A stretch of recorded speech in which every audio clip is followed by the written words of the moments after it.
ಕಾಂಗ್ರೆಸ್ ಸರ್ಕಾರದ ಆಡಳಿತ ಬಂದ ನಂತರ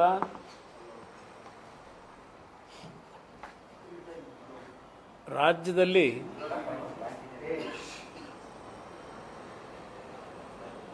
ಹಲವಾರು ಪರಸ್ಪರ ಕೆಸರೆಚಾಟ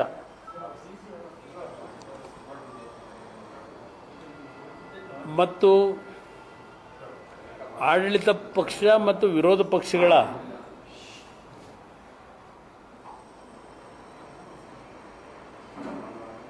ಪರಸ್ಪರ ಟೀಕೆಗಳು ಸಹ ಏನಿದೆ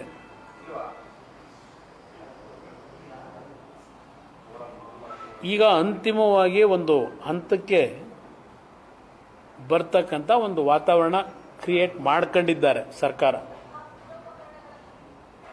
ಇದು ನಾವು ಮಾಡಿರ್ತಕ್ಕಂಥದ್ದಲ್ಲ, ವಿರೋಧ ಪಕ್ಷಗಳು ಸರ್ಕಾರ ಮಾಡ್ಕೊಂಡಿರ್ತಕ್ಕಂಥ ಅವರ ಸ್ವಯಂಕೃತ ಅಪರಾಧಗಳು.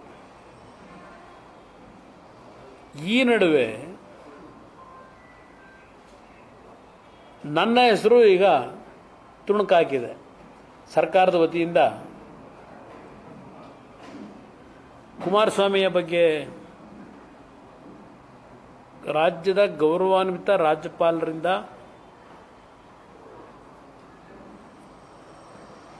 ಪ್ರಾಸಿಕ್ಯೂಷನ್ಗೆ ಸ್ಯಾಂಕ್ಷನ್ಗೆ ಅನುಮತಿಯನ್ನು ಕೋರಿದ್ದೇವೆ. ಬಹುಶಃ ಪ್ರಾಸಿಕ್ಯೂಷನ್ಗೆ ಅನುಮತಿ ಕೋರಿರ್ತಕ್ಕಂಥದ್ದು 2023 ನವೆಂಬರ್ ತಿಂಗಳಲ್ಲಿ, ಅಂದರೆ ಸುಮಾರು 9 ರಿಂದ 10 ತಿಂಗಳಾಗಿದೆ.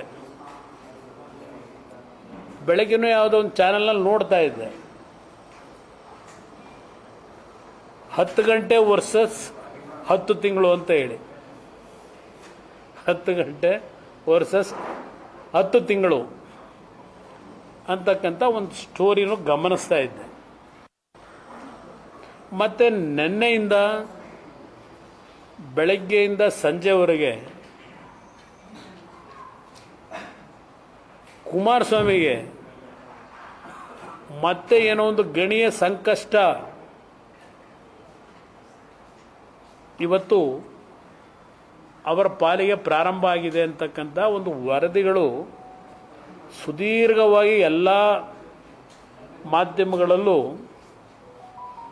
ಬಹಳ ದೊಡ್ಡ ಮಟ್ಟದ ಪ್ರಚಾರವೂ ದೊರಕಿದೆ. ಇಲ್ಲಿ ನಿಮಗೆ ಗಮನಕ್ಕೆ ನಾನು ತರ್ತಕ್ಕಂಥದ್ದು, ನವೆಂಬರ್ ತಿಂಗಳಲ್ಲಿ ಗವರ್ನರ್ ಮುಂದೆ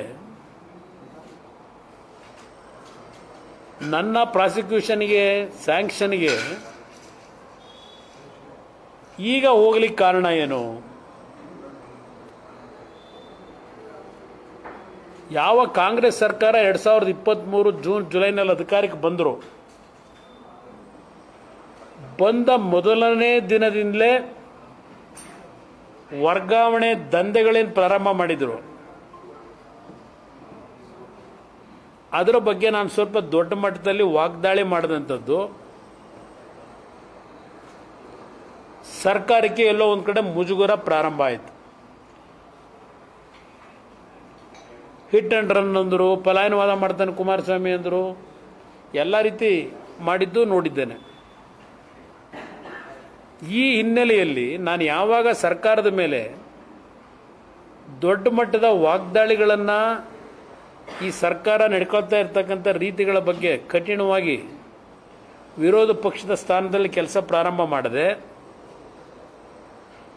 ಆ ಹಿನ್ನೆಲೆಯಲ್ಲಿ ನವೆಂಬರ್ ತಿಂಗಳಲ್ಲಿ ಪಾಪ ಕಳಿಸಿದ್ದಾರೆ ಗವರ್ನರ್ಗೆ ಒಂದು ಸ್ಯಾಂಕ್ಷನ್ಗೆ ಪರ್ಮಿಷನ್ ಕೊಡಿ ಅಂತ. ನಾನು ಮೊನ್ನೆ 3 ದಿವಸಗಳ ಹಿಂದೆನೂ ಸಹ ನಿಮಗೆ ಹೇಳಿದ್ದೇನೆ, ಇದು ಯಾವ ರೀತಿ ಪ್ರಾರಂಭ ಆಯಿತು ಕರ್ನಾಟಕ ರಾಜ್ಯದಲ್ಲಿ. ನಾನು 2006 ಮುಖ್ಯಮಂತ್ರಿ ಆದ 2 ತಿಂಗಳಲ್ಲಿ ನನ್ನ ಮೇಲೆ ಬಂದಂಥ ಒಂದು ಆಪಾದನೆ, ಗಣಿ ಮಾಲೀಕರಿಂದ ಸುಮಾರು 150 ಕೋಟಿ ಹಣವನ್ನು ಸಂಗ್ರಹ ಮಾಡಿದ್ದೇನೆ, ಗಣಿ ಇಲಾಖೆಯಲ್ಲಿ ದೊಡ್ಡ ಮಟ್ಟದ ಅಕ್ರಮ ನಡೀತಾ ಇದೆ ಅಂತ ಹೇಳಿ ನನಗೆ ಬೆಂಬಲ ಕೊಟ್ಟಂತ ಮತ್ತೊಂದು ಪಕ್ಷದ ಒಬ್ಬ ಶಾಸಕರು ಆಪಾದನೆ ಮಾಡಿದಂಥದ್ದು, ಆರೋಪ ಮಾಡೋದು, ಅಲ್ಲಿಂದ ಪ್ರಾರಂಭ ಆಯ್ತಿದ್ದು. ವಿರೋಧ ಪಕ್ಷವಾಗಿದ್ದ ಕಾಂಗ್ರೆಸ್ಸು ದೊಡ್ಡ ಮಟ್ಟದಲ್ಲಿ ಆ ಪ್ರಕರಣವನ್ನು ನನ್ನನ್ನು ಸಿಲುಕಿಸಬೇಕು ಅಂತ ಪಾಪ ಹೊರಟರು.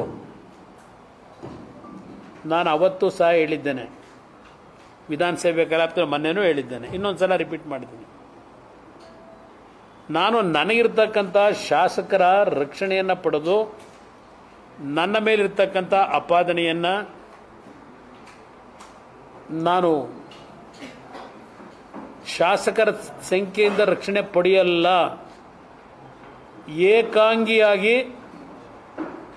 ನಾನು ಹೋರಾಟ ನಡೆಸಲಿಕ್ಕೆ ತಯಾರಾಗಿದ್ದೇನೆ, ಚರ್ಚೆ ಮಾಡಿ ವಿಧಾನಸಭೆಯಲ್ಲಿ ಅಂತ ಹೇಳಿದೆ. ಚರ್ಚೆನೂ ನಡೀತು, ಅದೊಂದು ದೊಡ್ಡ ಇತಿಹಾಸ ಇದೆ ಆಗೇನೇನಾಯಿತು ಅಂತ ಹೇಳಿ. ಅದೆಲ್ಲ ಸುದೀರ್ಘವಾಗಿ ಹೇಳಲಿಕ್ಕೆ ಹೋಗಲ್ಲ. ಈಗ ಅದಾದ ಮೇಲೆ ಅಂತಿಮವಾಗಿ ನ್ಯಾಯಾಂಗ ತನಿಖೆ ಅಂತಕ್ಕಂಥದ್ದು ಒಂದು ಬಾರಿ ತೀರ್ಮಾನಕ್ಕೆ ಬರಬೇಕು ಅಂತ ಹೋದವು. ನ್ಯಾಯಾಂಗ ತನಿಖೆಯಲ್ಲಿ ಯಾರೂ ಅರ್ಜಿ ಹಾಕಲಿಲ್ಲ. ನನ್ನ ಮೇಲೆ ಏನು ಆಪಾದನೆ ಮಾಡಿದರು ವಿರೋಧ ಪಕ್ಷದವರು ಹಾಕಲಿಲ್ಲ, ನನಗೆ ಬೆಂಬಲ ಕೊಟ್ಟಂಥ ನನ್ನ ಮೇಲೆ ಆಪಾದನೆ ಮಾಡ್ತಕ್ಕಂಥ ನಮ್ಮ ಬೆಂಬಲಿತ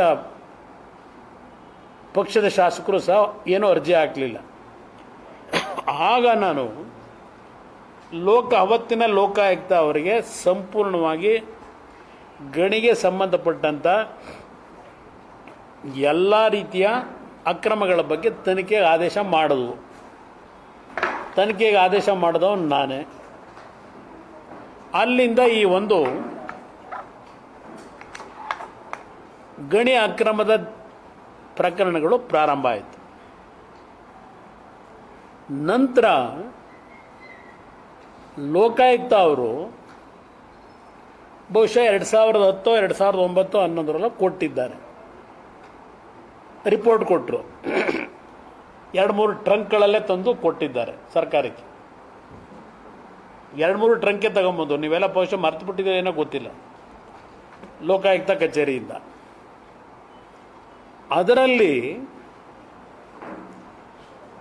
3 ಜನ ಮಾಜಿ ಮುಖ್ಯಮಂತ್ರಿಗಳ ಬಗ್ಗೆನೂ ಕೆಲವು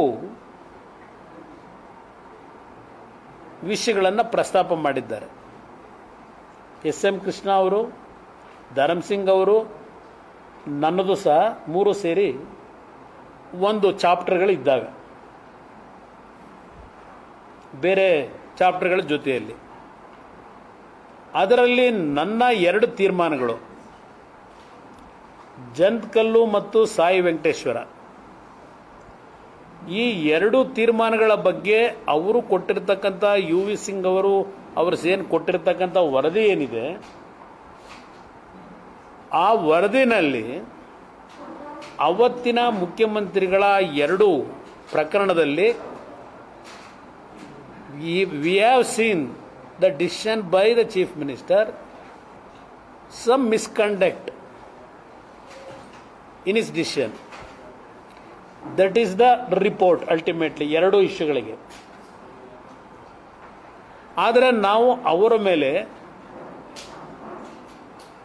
ಯಾವುದೇ ರೀತಿಯ ಆ್ಯಕ್ಷನ್ ಆಗಬೇಕು ಅಂತ ರೆಕಮೆಂಡ್ ಮಾಡಲ್ಲ, ಮುಂದಿನ ಸರ್ಕಾರಕ್ಕೆ ಬಿಟ್ಟಂಥದ್ದು ಅಂತ ಹೇಳಿದ್ದಾರೆ ಈ 2 ಪ್ರಕರಣದಲ್ಲಿ. ಇದು ಇರ್ತಕ್ಕಂಥ ಲೋಕಾಯುಕ್ತ ವರದಿ. ಇದರ ಮೇಲೆ ನಿಮಗೆಲ್ಲ ಗೊತ್ತಿದೆ, ಅವತ್ತು ನಮ್ಮಲ್ಲಿ 28 ಜನ ಶಾಸಕರಿದ್ದರು ವಿರೋಧ ಪಕ್ಷದಲ್ಲಿ. ಅವತ್ತಿನ ಸರ್ಕಾರಗಳ ಮೇಲೆ ಹಲವಾರು ರೀತಿಯ ಕಾನೂನು ಬಾಹಿರ ಚಟುವಟಿಕೆಗಳ ಬಗ್ಗೆ ದಾಖಲೆಗಳ ಸಮೇತ ಪ್ರತಿನಿತ್ಯ ಜನತೆ ಮುಂದೆ ನಿಮ್ಮ ಮುಖಾಂತರವೇ ಇಟ್ವು. ಆ ಒಂದು ಸಂಘರ್ಷದಲ್ಲಿ ನನ್ನ ಮೇಲೆ ವೈಯಕ್ತಿಕವಾಗಿ ಒಂದು 3-4 ಡಿನೋಟಿಫಿಕೇಷನ್ ಪ್ರಕರಣಗಳು ಮತ್ತು ಈ 2 ಸಾಯಿ ವೆಂಕಟೇಶ್ವರ ಮತ್ತು ಜಂತ್ಕಲ್, ಎರಡರ ಬಗ್ಗೆನೂ ತನಿಖೆ ಆಗಬೇಕು ಅಂತಕ್ಕಂಥದ್ದು ಅವತ್ತಿನ ಸರ್ಕಾರದಲ್ಲಿ ತೀರ್ಮಾನ ಮಾಡ್ಕೊಂಡು, ಇದು ಪಾಪ ಸಿದ್ದರಾಮಯ್ಯರು ಕಂಡಿಡಿದು ಮಾಡಿರೋ ತನಿಖೆ ಅಲ್ಲ ಇದು, ಈಗಿನ ಕಾಂಗ್ರೆಸ್ ಸರ್ಕಾರದವ್ರು ಮಾಡಿರೋದಲ್ಲ ಇದು. ಇದು ಇರ್ತಕ್ಕಂಥ ವಾಸ್ತವಾಂಶ. ನಂತರ ಏನಾಗುತ್ತೆ, ಈ ಯಾವ ಅಬ್ರಾಹಿಂ ಅವರು ಈಗ ಸರ್ಕಾರ ಹೇಳ್ತಾ ಇದೆ, ಕಾಂಗ್ರೆಸ್ ಸರ್ಕಾರ ನಿನ್ನೆ ಅವರ ವಕೀಲರು ಹೈಕೋರ್ಟ್ನಲ್ಲಿ ವಾದ ಮಾಡಿದ್ದು ನೋಡಿದೆ, ಅಬ್ರಾಹಿಂ ಅವರ ಬ್ಯಾಕ್ಗ್ರೌಂಡ್ ಬಗ್ಗೆ ಪ್ರಶ್ನೆ ಮಾಡ್ಕೊಂಡಿದ್ದಾರೆ. ಬ್ಲ್ಯಾಕ್ ಮೇಲರು ಇದೆಲ್ಲ ಈಗ ಹೇಳಿದ್ದೀರಿ ಸಿದ್ದರಾಮಯ್ಯನವರೇ. ನಾನು ನಿಮ್ಮನ್ನು ಕೇಳ್ತೇನೆ, ನೀವು 2014 ಮುಖ್ಯಮಂತ್ರಿ ಆದ ಮೇಲೆ 13ರಲ್ಲಿ SITನಿಂದ ತನಿಖೆ ಮಾಡ್ತೀನಿ ಅಂತ ಹೇಳಿ ಸುಪ್ರೀಂ ಕೋರ್ಟ್ ಮುಂದೆ ನಿಮ್ಮ ಸರ್ಕಾರ ಯಾವ ವಿಷಯಗಳ ಬಗ್ಗೆ ಅರ್ಜಿ ಹಾಕೊಂಡ್ರಿ SIT ಮುಖಾಂತರ?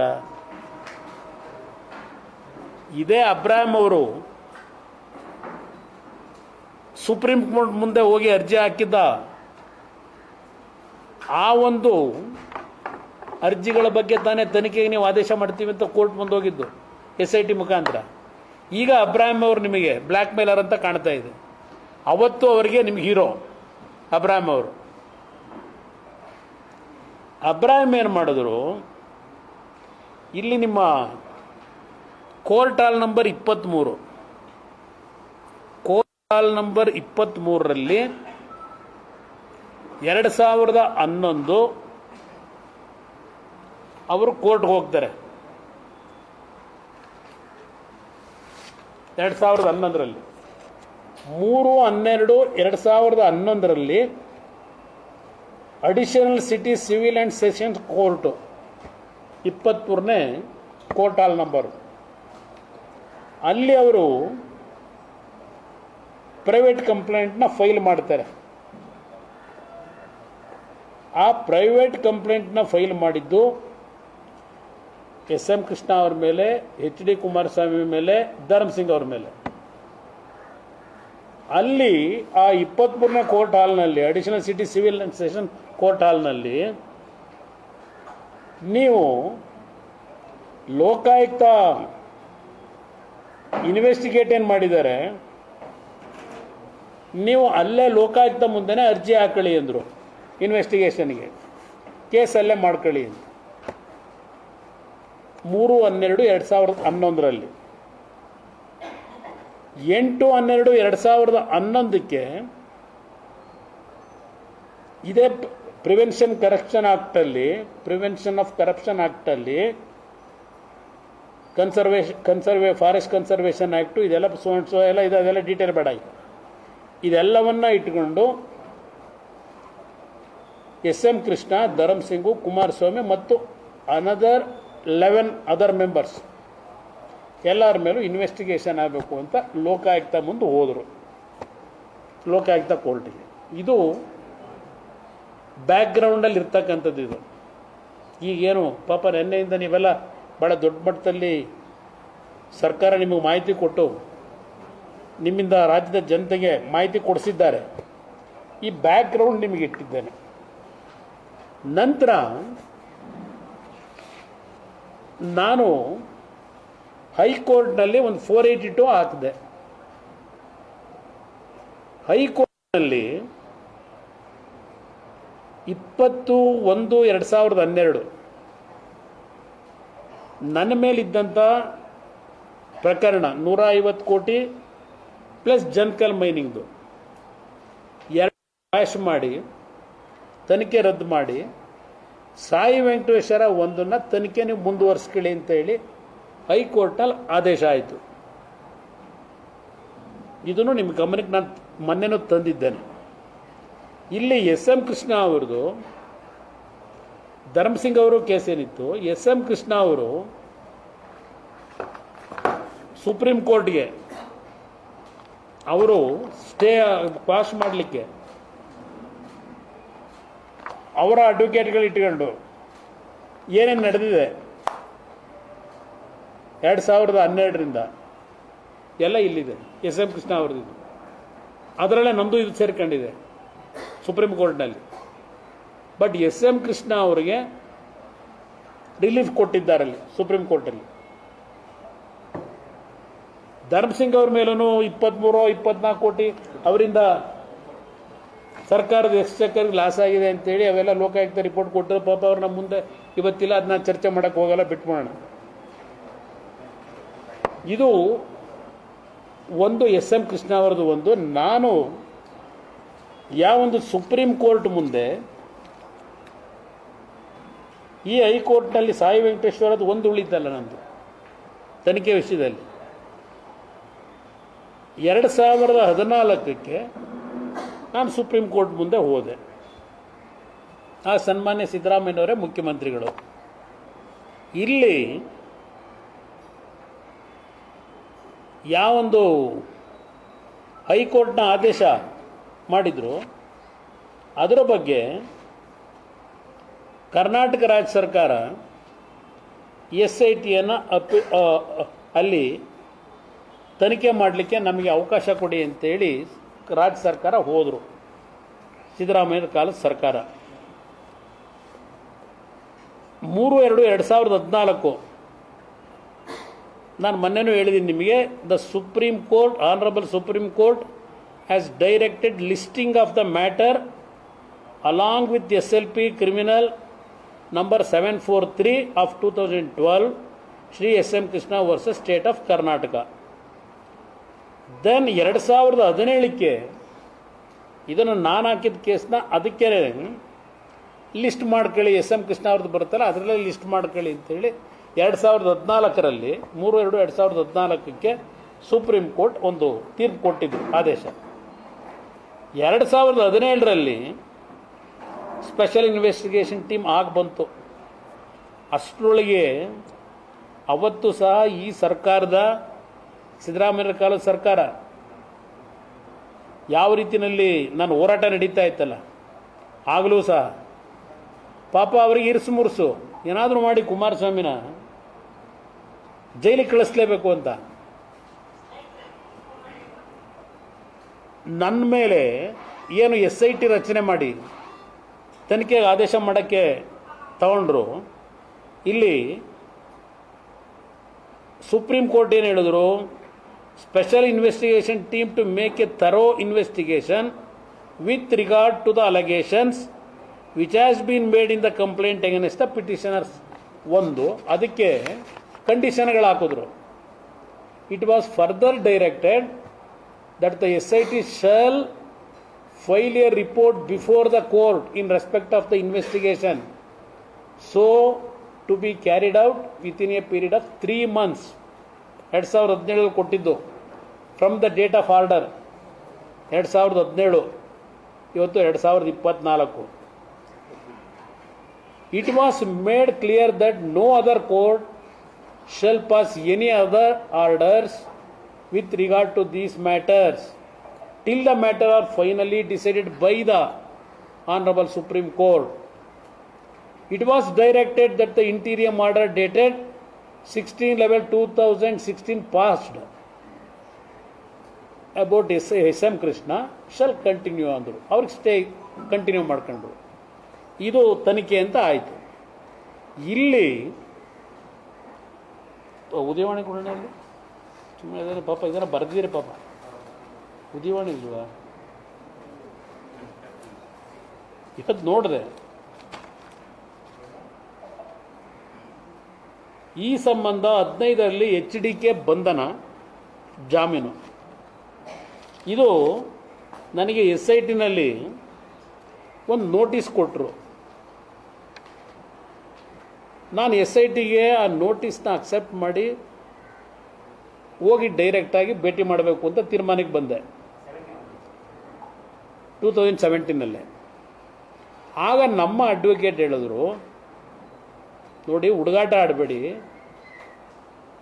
ನಾನು ಹೇಳಿದೆ ಬಂಧಿಸ್ತಾರ ಬಂದು, ಯಾಕೆಂದರೆ ಮೀಟಿಂಗ್ ನಡೆದಿತ್ತಾಗ ಇದೇ ಥರನೇ ಇವತ್ತೇ ನಡೀತಾ ಇದೆ ಕಳೆದೊಂದು ವಾರದಿಂದ. ಇಷ್ಟಕ್ಕೆಲ್ಲ ಕುಮಾರಸ್ವಾಮಿ ಕಾರಣ ಮುಗಿಸೋದಂಗೆ ಅಂತ ಹೇಳಿ. ಅವತ್ತು ಸಹ ಅಲ್ಲೊಬ್ಬ ಎಕ್ಸ್ಪರ್ಟ್ ಇಟ್ಕೊಂಡಿದ್ರಲ್ಲ, ಆಗ ಒಬ್ಬ ಪೊಲೀಸ್ ಅಧಿಕಾರಿ ಇಟ್ಕೊಂಡಿದ್ರು ಎಕ್ಸ್ಪರ್ಟ್ನ. ಈಗ ಕಾನೂನನ್ನ ಎಕ್ಸ್ಪರ್ಟ್ ಇಟ್ಕೊಂಡವ್ರೀಗ ಒಬ್ಬರನ್ನ. ಅವತ್ತು ಆ ಒಂದು ಅಧಿಕಾರಿಯ ಮುಖಾಂತರ ಒಂದು ದಿನವಾದರೂ ಕುಮಾರಸ್ವಾಮಿನ ಜೈಲಿಗೆ ಕಳಿಸ್ಬೇಕು ಅಂತ ಪಾಪ ಶ್ರಮ ಹಾಕಿದರು. ಕೊನೆಗೆ ನಮ್ಮ ವಕೀಲರುಗಳ ಸಲಹೆ ಮೇರೆಗೆ ಜಾಮೀನು ತಗೊಂಡು ನಂತರ ಹೋದೆ ಕೋರ್ಟ್ ಇದಕ್ಕೆ SITಗೆ. ನಾನು ಜಾಮೀನು ತಗೊಂಡು ಹೋದಾಗ ಹೇಳ್ತಾರಲ್ಲ ಅಧಿಕಾರಿಗಳು, ಸರ್ ಇದಕ್ಕೆ ಯಾಕೆ ನೀವು ಜಾಮೀನು ತಗೊಳಕ್ಕೆ ಹೋದ್ರಿ, ನಾವು ನಿಮ್ಮ ಹತ್ರ ಒಂದು ಸ್ಟೇಟ್ಮೆಂಟ್ ತಗೊಳ್ಳೋದಕ್ಕೆ ಬರಲಿಕ್ಕೆ ಹೇಳಿದ್ದು ಅಷ್ಟೇ ಸರ್, ಇದಕ್ಕೆಲ್ಲ ಜಾಮೀನು ಬೇಕಾಗಿರಲಿಲ್ಲ ನಿಮಗೆ ಅಂತ ನನಗೆ ಹೇಳಿದ್ರು. ಆದರೆ ನನ್ನ ಹೇಳಿಕೆ ತಗೊಂಡ್ರಲ್ಲ, ಅವ್ರು ಫೈಲ್ ಬಿಲ್ಡಪ್ ಮಾಡಿದ್ರಲ್ಲ, ಅವರು ಎಲ್ಲಿ ಫೈಲಲ್ಲಿ ಏನು ಹೇಳ್ತಾರೆ, during the time of the reply given by Kumaraswamy we arrested Kumaraswamy and then we released ಬರ್ಕೊಂಡವ್ರ ಫೈಲಲ್ಲಿ. ಅದನ್ನೇ ಪಾಪ ಉದಯವಾಣಿಲಿ ಇವತ್ತು ಬರೆದಿರೋದು, ಕುಮಾರಸ್ವಾಮಿ ಬಂಧಿಸಿ ಜಾಮೀನು ಅಂತ ಹೇಳಿ. ಇದು ನಡೆದಂಥ ಘಟನೆ.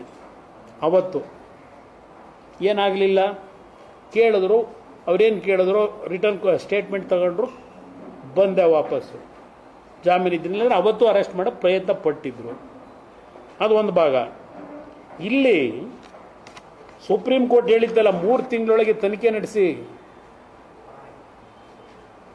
ಕೋರ್ಟ್ ಮುಂದೆ ಬನ್ನಿ ಅಂತ ಹೇಳಿ, ಇನ್ನು ಯಾವ ಕೋರ್ಟ್ ಮುಂದೆ ನೀವು ಹೋಗಬಾರ್ದು ಅಂತ ಹೇಳಿ. ಇವರು SIT ಅವರು ಮತ್ತೆ ಒಂದು ಸ್ಟೇಟಸ್ ರಿಪೋರ್ಟ್ ಹಾಕ್ತಾರೆ 26/2017 27/7/2017 ಪರ್ಮಿಟ್ 26/17 ಒಂದು ಸ್ಟೇಟಸ್ ರಿಪೋರ್ಟ್ ಹಾಕ್ತಾರೆ. SIT has filed status report dated 26/2017. The Honorable Supreme Court by order dated 27/7/2017 permitted the SIT to go ahead with the investigation.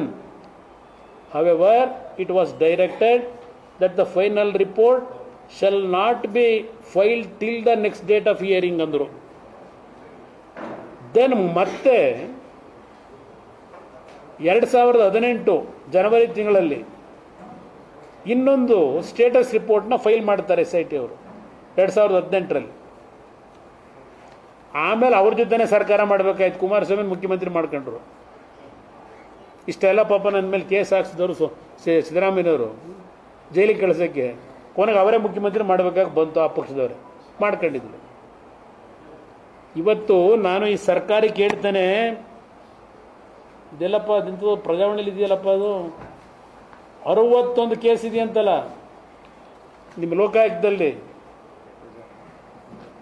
61 case ನಿಮ್ಮ ಮುಖ್ಯಮಂತ್ರಿಗಳ ಮೇಲೆ ಲೋಕಾಯುಕ್ತದಲ್ಲಿ. ಇನ್ನೂ 50 ತನಿಖೆನೇ ಆಗಿಲ್ವಂತೆ, ತನಿಖೆ ಹಂತಕ್ಕೆ ಬರಲಿಲ್ವಂತಲ್ಲ. 50 ಕೇಸು ಬರೆದವರೇ ಇಲ್ಲಿ, 50 ಕೇಸು, 61 ಕೇಸು. ಸಿದ್ದರಾಮಯ್ಯ ವಿರುದ್ಧ 62ನೇ ಕೇಸ್ ದಾಖಲಾಗಿದೆ ಲೋಕಾಯುಕ್ತದಲ್ಲಿ. ಈಗಾಗಲೇ ಸಿದ್ದರಾಮಯ್ಯ ವಿರುದ್ಧ ಇವೆ 61 ಕೇಸುಗಳು. ಭ್ರಷ್ಟಾಚಾರ, ಕರ್ತವ್ಯ ಲೋಪ ಆರೋಪದಡಿ ದಾಖಲಾಗಿರುವ ಕೇಸುಗಳು ಇವೆಲ್ಲ. ಅದರಲ್ಲಿ ಇನ್ನೂ ಸಹ ತನಿಖೆಯಾಗದೆ ಉಳಿದಿವೆ 50 ಕೇಸುಗಳು. 14, 15, 15, 16 ಎಷ್ಟೆಷ್ಟು ಅಂತ ಎಲ್ಲ ಒಂದು ಪತ್ರಿಕೆಯಲ್ಲಿ ಡೀಟೇಲ್ ಬರೆದವ್ರೆ. ಲೋಕಾಯುಕ್ತ ಸಿದ್ದರಾಮಯ್ಯ ವಿರುದ್ಧ 50 ಪ್ರಕರಣ. ಪಾಪ ಅವ್ರು ಹೇಳ್ತಾರೆ, ವಿಶ್ವನಾಥ್ ಶೆಟ್ಟರ್ ಇದ್ರಾಗ ಸುಮಾರು 7,000 ಕೇಸವೇ ಸೀನಿಯಾರಿಟಿ ಮೇಲೆ, ಜ್ಯೇಷ್ಠತೆಯ ಆಧಾರದಲ್ಲಿ ಪ್ರಕರಣಗಳ ವಿಚಾರಣೆ ನಡೆಸಲಾಗುತ್ತಿದೆ. ಯಾವುದೇ ಪ್ರಕರಣಗಳ ವಿಚಾರಣೆ ವಿಳಂಬ ಮಾಡಿಲ್ಲ. ಇದು ನಾನು ಹೇಳ್ತಿರೋದಲ್ಲ, ಪತ್ರಿಕೆಯಲ್ಲೇ ಬಂದಿರೋ ಸುದ್ದಿ. 61 ಕೇಸು ಲೋಕಾಯುಕ್ತದಲ್ಲಿ ಮುಖ್ಯಮಂತ್ರಿಗಳ ಮೇಲೆ ಫೈಲ್ ಆಗಿರ್ತಕ್ಕಂಥದ್ದು. ಇವರು ನಾನದು ತೆರೆದ ಪುಸ್ತಕ, ನಾನು ಬಿಂದುಳದ ನಾಯಕ, 2ನೇ ಬಾರಿ ಮುಖ್ಯಮಂತ್ರಿ ಆಗಿದ್ದನ್ನು ಸಹಿಸಲಾರದೆ, ಹೊಟ್ಟೆ ಉರಿ, ಹೊಟ್ಟೆ ಕಿಚ್ಚು, BJP JDSನ ಕುತಂತ್ರದಲ್ಲಿ ನಾನು ಮುಗಿಸಬೇಕು ಅಂತೇಳಿ ಸರ್ಕಾರ ತೆಗಿಬೇಕು ಅಂತ ಹೇಳಿ ಎಲ್ಲ ನಡೀತಾ ಇದೆ. ಇದೆಲ್ಲ ದಿನ ಹೇಳ್ಕೊಂಡು ಕೂತವ್ರೆ ಭಜನೆ ಮಾಡ್ಕೊಂಡು. ನೀವು ಸರಿಯಾಗಿದ್ದರೆ ವಿರೋಧ ಪಕ್ಷದವ್ರು ಏನು ಮಾಡೋಕ್ಕಾಯ್ತದೆ? ಇಲ್ಲಿ ಯಾಕೆ ಇದನ್ನು ಹೇಳ್ತಾ ಇದ್ದೀನಿ ಅಂದರೆ, ಸಿದ್ದರಾಮಯ್ಯನವರೇ, ನಿಮ್ಮ 60 ಕೇಸನ್ನ ರಕ್ಷಣೆ ಮಾಡ್ಕೊಳ್ಳಿಕ್ಕೆ ಆವತ್ತಿನ ಲೋಕಾಯುಕ್ತನ ಅದಕ್ಕೆ ಹೇಳ್ತಾರೆ, ಹಳ್ಳಿ ಭಾಷೆ ಹೇಳಬಾರ್ದು. ನಾನಿಲ್ಲಿ ಹಳ್ಳಿ ಭಾಷೆ ಹೇಳಲ್ಲ, ಯಾಕೆ ನಾನು ಬೇರೆ ಕೇಂದ್ರ ಮಂತ್ರಿ ಬೇರೆ ಆಗ್ಬಿಟ್ಟಿದ್ದೀನಿ, ಅದಕ್ಕೊಂದು ಗಂತ ಗೌರವ ತರಬೇಕಲ್ಲ. ಪಾಪ ಭಾಸ್ಕರ ಅಂತ ಒಬ್ಬರು ಲೋಕಾಯುಕ್ತ ಇದ್ದರು, ಅವ್ರದ್ದೊಂದು ಚರಿತ್ರೆ ನೀವುಗಳೇ ಎಲ್ಲ ಬರೆದು ಅದೆಲ್ಲ ಬಿತ್ತರಣೆ ಮಾಡಿಬಿಟ್ಟಿದ್ದೀರಿ. ಅಲ್ಲಿ ಡಿಫಂಕ್ ಮಾಡಿ ಅದನ್ನು ನರ ಎಲ್ಲ ಕಿತ್ತಾಕಿ ಲೋಕಾಯುಕ್ತದ್ದು ACB ಅಂತ ರಚನೆ ಮಾಡ್ಕೊಂಡ್ರಿ. ಏನೇನು ಬೇಕೋ ACB ಮುಖಾಂತರ ನಿಮಗೆ ಬೇಕಾದಂಗೆ ಬರೆಸ್ಕೊಂಡ್ರಿ, ಮುಚ್ಚಾಕೊಳ್ಳೋದು ಕೇಸ್ಗಳನ್ನ. ಸಿದ್ದರಾಮಯ್ಯನವರೇ, ಪನ್ನಣ್ಣ ಕೇಳಪ್ಪ, ಇಲ್ಲಿ ನಾನೇನೋ ರಾಜೀನಾಮೆ ಕೊಡಬೇಕು ಅಂತ ಹೇಳಿ ಪಾಪ ನಿನ್ನೆಯಿಂದ ಹೇಳಿಕೆ ಕೊಟ್ಟಿದ್ದು ನೋಡಿದೆ. ಭಾಳ ಜನ ಮಂತ್ರಿಗಳು ಹೇಳಿದ್ದೀರಿ. ಕುಮಾರಸ್ವಾಮಿ ಅವರು ಹೌದು ಮಂತ್ರಿ ಸ್ಥಾನಕ್ಕೆ ರಾಜೀನಾಮೆ ಕೊಡಬೇಕು ಅಂದ್ರೆ ಧಾರಾಳವಾಗಿ ಕೊಡ್ತೀನಿ. ನಿಮ್ಮ ಥರ ಈಗೇನು ಸ್ಯಾಂಕ್ಷನ್ ಆಗಿದೆ ಗವರ್ನರ್ದು, ಆ ಸ್ಯಾಂಕ್ಷನ್ ಆಗಿರೋದನ್ನು ತಪ್ಪು ಅಂತೇಳಿ ಏಕವಚನದಲ್ಲಿ ಕೃಷ್ಣ ಬೈರೇಗೌಡರು ಮಹಾನ್ ಸುಸಂಸ್ಕೃತರು, ನೋಡಿದೆ ಭಾಷಣ ಏನೇನು ಪದ ಬಳಕೆ ಗವರ್ನರ್ ಮೇಲೆ, ಸಂವಿಧಾನದ ಬುಕ್ ಬೇರೆ ಇಟ್ಕೊಂಡು ಏನು ಪ್ರದರ್ಶನ. ಇವತ್ತು ಒಬ್ಬ ಗವರ್ನರ್ ಕೊಟ್ಟಂತ ಪ್ರಾಸಿಕ್ಯೂಷನ್ ಪರ್ಮಿಷನ್ಗೆ ಇವತ್ತು ಯಾವ್ಯಾವ ಮಟ್ಟಕ್ಕೆ ಗವರ್ನರ್ನ ಆ ಒಂದು ಸ್ಥಾನವನ್ನು ಇಳಿಸಿದ್ದೀರಿ, ಸಂವಿಧಾನ ಹೆಡ್ಡನ್ನು, ನಾಚಿಕೆ ಆಗಬೇಕು ನಿಮಗೆ. ಇದೇ ಕುಮಾರಸ್ವಾಮಿ 2018 ಮನಸ್ಸು ಮಾಡಿದರೆ ಇವೆಂಥವ ಕೇಸ್ಗಳಿದ್ವಲ್ಲ, ಇವೆಲ್ಲ ಮುಚ್ಚಾಕಿಸ್ಲಿಕ್ಕೆ ಆಗ್ತಿರ್ಲಿಲ್ವ ನನ್ನ ಕೈಲಿ? ಪಾಪ ಈಗ ಕೆದಿಕೊಂಡು ಕೂತಿದ್ದೀರಲ್ಲ 2011-12 2 ಸೆಕೆಂಡಲ್ಲಿ ಮುಚ್ಚಾಕಿಸ್ಬೋದಾಗಿತ್ತು. ಪಾಪ ಅಧಿಕಾರಿಗಳು, ಕೆಲವರು ಪಾಪ ದೊಡ್ಡ ಸೀನಿಯರ್ ಅಧಿಕಾರಿಗಳು ಹೇಳ್ತಾರೆ, ಸಾರ್ ಬೈಬೇಡಿ ಸಾರ್ ಅಂತಾರೆ. ಏನು ಮಾಡೋದು? ಯಾವ ಸರ್ಕಾರ ಇದ್ರೂ ಆ ಸರ್ಕಾರದ ಮುಖ್ಯಸ್ಥರು ಹೇಳ್ದಂಗೆ ಮಾಡಬೇಕಲ್ಲ ನಾವು. ಏನು ಮಾಡೋದು? ನಮ್ಮ ಪವರ್ ಲಿಮಿಟೇಷನ್ನು ಸರ್. ಅಧಿಕಾರಿಗಳನ್ನ ಬೈಬೇಡಿ ಸಾರ್ ಅಂತಾರೆ. ನಾನು ಮನಸ್ಸು ಮಾಡಿದರೆ ಸಿದ್ದರಾಮಯ್ಯನವರೇ, ಪನ್ನಣ್ಣವರೇ, ನಾನು ಇದನ್ನೆಲ್ಲ ಮುಚ್ಚಾಕೊಳ್ಳೋಕ್ಕಾಯ್ತಿರ್ಲಿಲ್ಲ. ಇದು ಯಾವುದು ಪದ ಬಳಸಲ್ಲ. ಇದನ್ನು 5 ನಿಮಿಷದಲ್ಲಿ ಕ್ಲೋಸ್ ಮಾಡಿಸ್ಬೋದಾಗಿತ್ತು. ನಾನು ಆ ಕೆಲಸ ಮಾಡೋಕ್ಕೆ ಹೋಗಲಿಲ್ಲ. ಈಗ 2 ದಿವಸದಿಂದ ಇನ್ನೊಂದು ಕೆದಕವ್ರೆ, ಅದು ಎಂಥದೋ ಒಂದು ಕೇಸ್ನ. ಇನ್ಯಾರೋ ಮುಗ್ದಮ್ ಅಂತಲಂತೇವೆ, ಅವನು DYSP. ಸಾರ್ ಬಿಡಿ ಸಾರ್, ನನಗೆ ನೋಟಿಸ್ ಕೊಟ್ಟು ಕರೆಸ್ತೀನಿ ಆಫೀಸ್ಗೆ ಅಂತ ಹೇಳೋನಂತೀಗ. ಇನ್ಯಾರೋ ಮುಗ್ದಮ್ ಅಂತ ಹೇಳಿ DYSP ಕೂತು ಚರ್ಚೆ ಮಾಡವ್ರೆ. ಏನಾಗುತ್ತೋ ಅಲ್ಲಿ ಒಂದು ನೋಟಿಸ್ ಕೊಟ್ಟು ಕುಮಾರಸ್ವಾಮಿಗೆ ಇನ್ನೊಂದು ಮುಜುಗರ ಆಗಬೇಕು, ಕರೆಸ್ಬೇಕು ಅಂತೇಳಿ. ಕರೆಸ್ಲಿ, ಏನಿದೆ ಅದರಲ್ಲಿ? ಅವನು ಯಾವನೋ DYSP ಅಂತ ಮುಗ್ದಮ್ ಅಂತ, ಬಸವರಾಜರು ಮುಗ್ದಮ್ಮ. ಬಿಡಿ ಸಾರ್, ನನಗೆ ಕೊಟ್ಬಿಡಿ ಸರ್, ನಾನು ಕರೆಸ್ತೀನಿ, ಗೊತ್ತು ನನಗೆ, ನೋಟಿಸ್ ಕೊಟ್ಟು ಅಂತ ಹೇಳೋರಂತ. ಪಾಪ ಅದೊಂದಿಗೆ ನಡೀತಾ ಇದೆ, ನಡೆಸಲಿ. ಇದಕ್ಕೆಲ್ಲ ಅದರಲ್ಲ ಪಾಪ ನಮ್ಮ ಡೆಪ್ಟಿ CM ಹೇಳೋರೆ, ಸಿದ್ದರಾಮಯ್ಯನವರು ಅವರ ರಕ್ತದಲ್ಲೇ ಭಯ ಅನ್ನೋದಿಲ್ಲ ಅಂತ ಅದನ್ನು ಹೇಳ್ಕೊಂಡವ್ರು, ಏನೋ ಪದ ಬಳಸವ್ರೆ, ಯಾರಿಗೂ ಎದರಲ್ಲ ಅಂತೇಳಿ. ನೀವ್ಯಾರು ಎದರಲ್ಲ ಅನ್ನೋದು ಗೊತ್ತು ನನಗೆ. ಯಾವ್ಯಾವ ರೀತಿ ಸಂವಿಧಾನದ ಸಂಸ್ಥೆಗಳನ್ನು ಎಷ್ಟೆಷ್ಟು ಮಟ್ಟಿಗೆ ಹೇಗೆ ದುರುಪಯೋಗ ಪಡಿಸ್ಕೊಂಡಿದ್ದೀರಿ, ಸಾವಿರಾರು ಉದಾಹರಣೆ ಕೊಡಬಲ್ಲೆ, ಆದ್ರೆ ಮಾತಾಡಾಗಿಲ್ಲ. ಇದೊಂದು ಭಾಗ. ಈಗ ನನ್ನ ಮೇಲೆ ಏನೋ ಆಗೋಗಿದೆ ಅಂತೇಳಿ ಪ್ರಾಸಿಕ್ಯೂಷನ್ಗೆ ಕೇಳ್ತಾ ಇದ್ದೀರಲ್ಲ, ಇಲ್ಲಿ ನಾನು ನಿಮ್ಮನ್ನು ಕೇಳೋದು, ಸುಪ್ರೀಂ ಕೋರ್ಟ್ ನಿಮ್ಗೆ ಏನು ಹೇಳಿದೆ? ತನಿಖೆ ನಿಮಗೆ ಮಾಡೋಕ್ಕೆ ಆದೇಶ ಮಾಡಾಯಿತು, ತನಿಖೆನೂ ಮಾಡಿದ್ದೀರಿ ನನ್ನ ಮೇಲೆ. ಸುಪ್ರೀಂ ಕೋರ್ಟ್ ಹೇಳಿರೋದೇನು? Finally till the matters are finally decided by the honourable supreme court. ಇಲ್ಲಿವರೆಗೆ ಏನಾದರೂ ನೀವು ಕಂಪ್ಲೀಷನ್ ರಿಪೋರ್ಟ್ ಇನ್ವೆಸ್ಟಿಗೇಷನ್ದು ಸುಪ್ರೀಂ ಕೋರ್ಟ್ ಮುಂದೆ ಹೋಗಿ ಕೊಟ್ಟಿದ್ದೀರಾ? Even 14/5/24 matter was listed in supreme court. Then Honorable Supreme Court has directed listing of the matter in second week of July ಅಂದರು. ನಿಮ್ಮ ತನಿಖೆ ಇನ್ವೆಸ್ಟಿಗೇಷನ್ ಕಂಪ್ಲೀಟ್ ಆಗಿದ್ರೆ ಯಾತಕ್ಕೆ ಇಲ್ಲಿವರೆಗೆ ಸುಪ್ರೀಂ ಕೋರ್ಟ್ನ ಮುಂದೆ ಹೋಗಿ ಇದನ್ನ ಸಲ್ಲಿಸಿಲ್ಲ? ನಾನೀಗೇನೋ ಮಂತ್ರಿ ಆಗಿರೋದು 2 ತಿಂಗಳ ಮುಂಚೆ. ಈಗ ನಾನು ಬೇಕಾದ ತನಿಖೆ ಮಾಡಬೇಕಾದ್ರೆ SIT ಅವರು ಸುಪ್ರೀಂ ಕೋರ್ಟು ನೀವು ತನಿಖೆಗೆ ಹೋಗೋದಕ್ಕಿಂತ ಮುಂಚೆ ಗವರ್ನರಿಂದ ಸ್ಯಾಂಕ್ಷನ್ ತಗೊಳ್ಳಿ ಅಂತ ಹೇಳಿದ್ರ? ಪರ್ಮಿಷನ್ ತಗೋಬೇಕು ಅಂತ ಹೇಳಿದ್ರ ಅವತ್ತು ಸುಪ್ರೀಂ ಕೋರ್ಟು? ನಿಮ್ಮ ತನಿಖೆಗಳು ಏನೇ ಇದ್ರೂ ವರದಿನ ಇಲ್ಲಿ ತನ್ನಿ ಅಂತ ಹೇಳೋರೆ. ಈಗ ಅದು ಎಂಥದೋ ಪಾಪ ಯಾವುದೋ ಟಿವಿಲಿ 420 ನಿನ್ನ 420 ಕೆಲಸ ನಾನು ಮಾಡೋಕ್ಕಾಯ್ತದ? ಎಷ್ಟು ದಿವಸ ಬರ್ಕತೀಯ? ಬರ್ಕೊಳ್ಳಪ್ಪ, ದಿನ ಬೆಳಗಿನ ಸಾಯಂಕಾಲದವರೆಗೂ ಭಜನೆ ಮಾಡ್ಕೊಳ್ಳ. ನಾನೇನು ಯಾವುದೇ ಕಾರಣಕ್ಕೂ ನಮ್ಮ ಪಕ್ಷ ನೀವೆಷ್ಟೇ ಕೆರಳಿಸಿದ್ರು ನನ್ನ ಕಾರ್ಯಕರ್ತರಿಗೆ ಡೈರೆಕ್ಷನ್ ಕೊಟ್ಟಿದ್ದೇನೆ, ಯಾವುದೇ ರೀತಿ ಐತರ ಘಟನೆಗಳಿಗೆ ಆಗಬೇಡಿ ಅಂತ. ಅದಿರಲಿ, ಇನ್ನೂ ಹೇಳ್ತೀನಿರಪ್ಪ, ಇನ್ನೂ ಭಾಳ ವಿಷಯ ಇದೆ.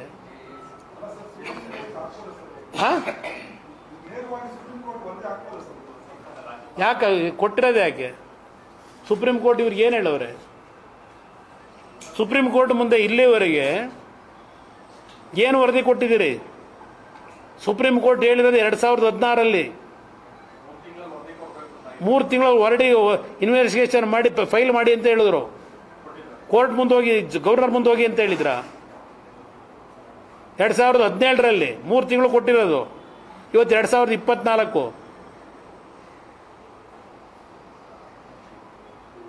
ಇನ್ನೂ ಯಾತಕ್ಕೆ ಇಟ್ಕೊಂಡು ಕೂತಿದ್ದೀರಿ? ನಿಮ್ಮ ಸರ್ಕಾರ ಬಂದು ಎಷ್ಟು ವರ್ಷ ಆಯಿತು?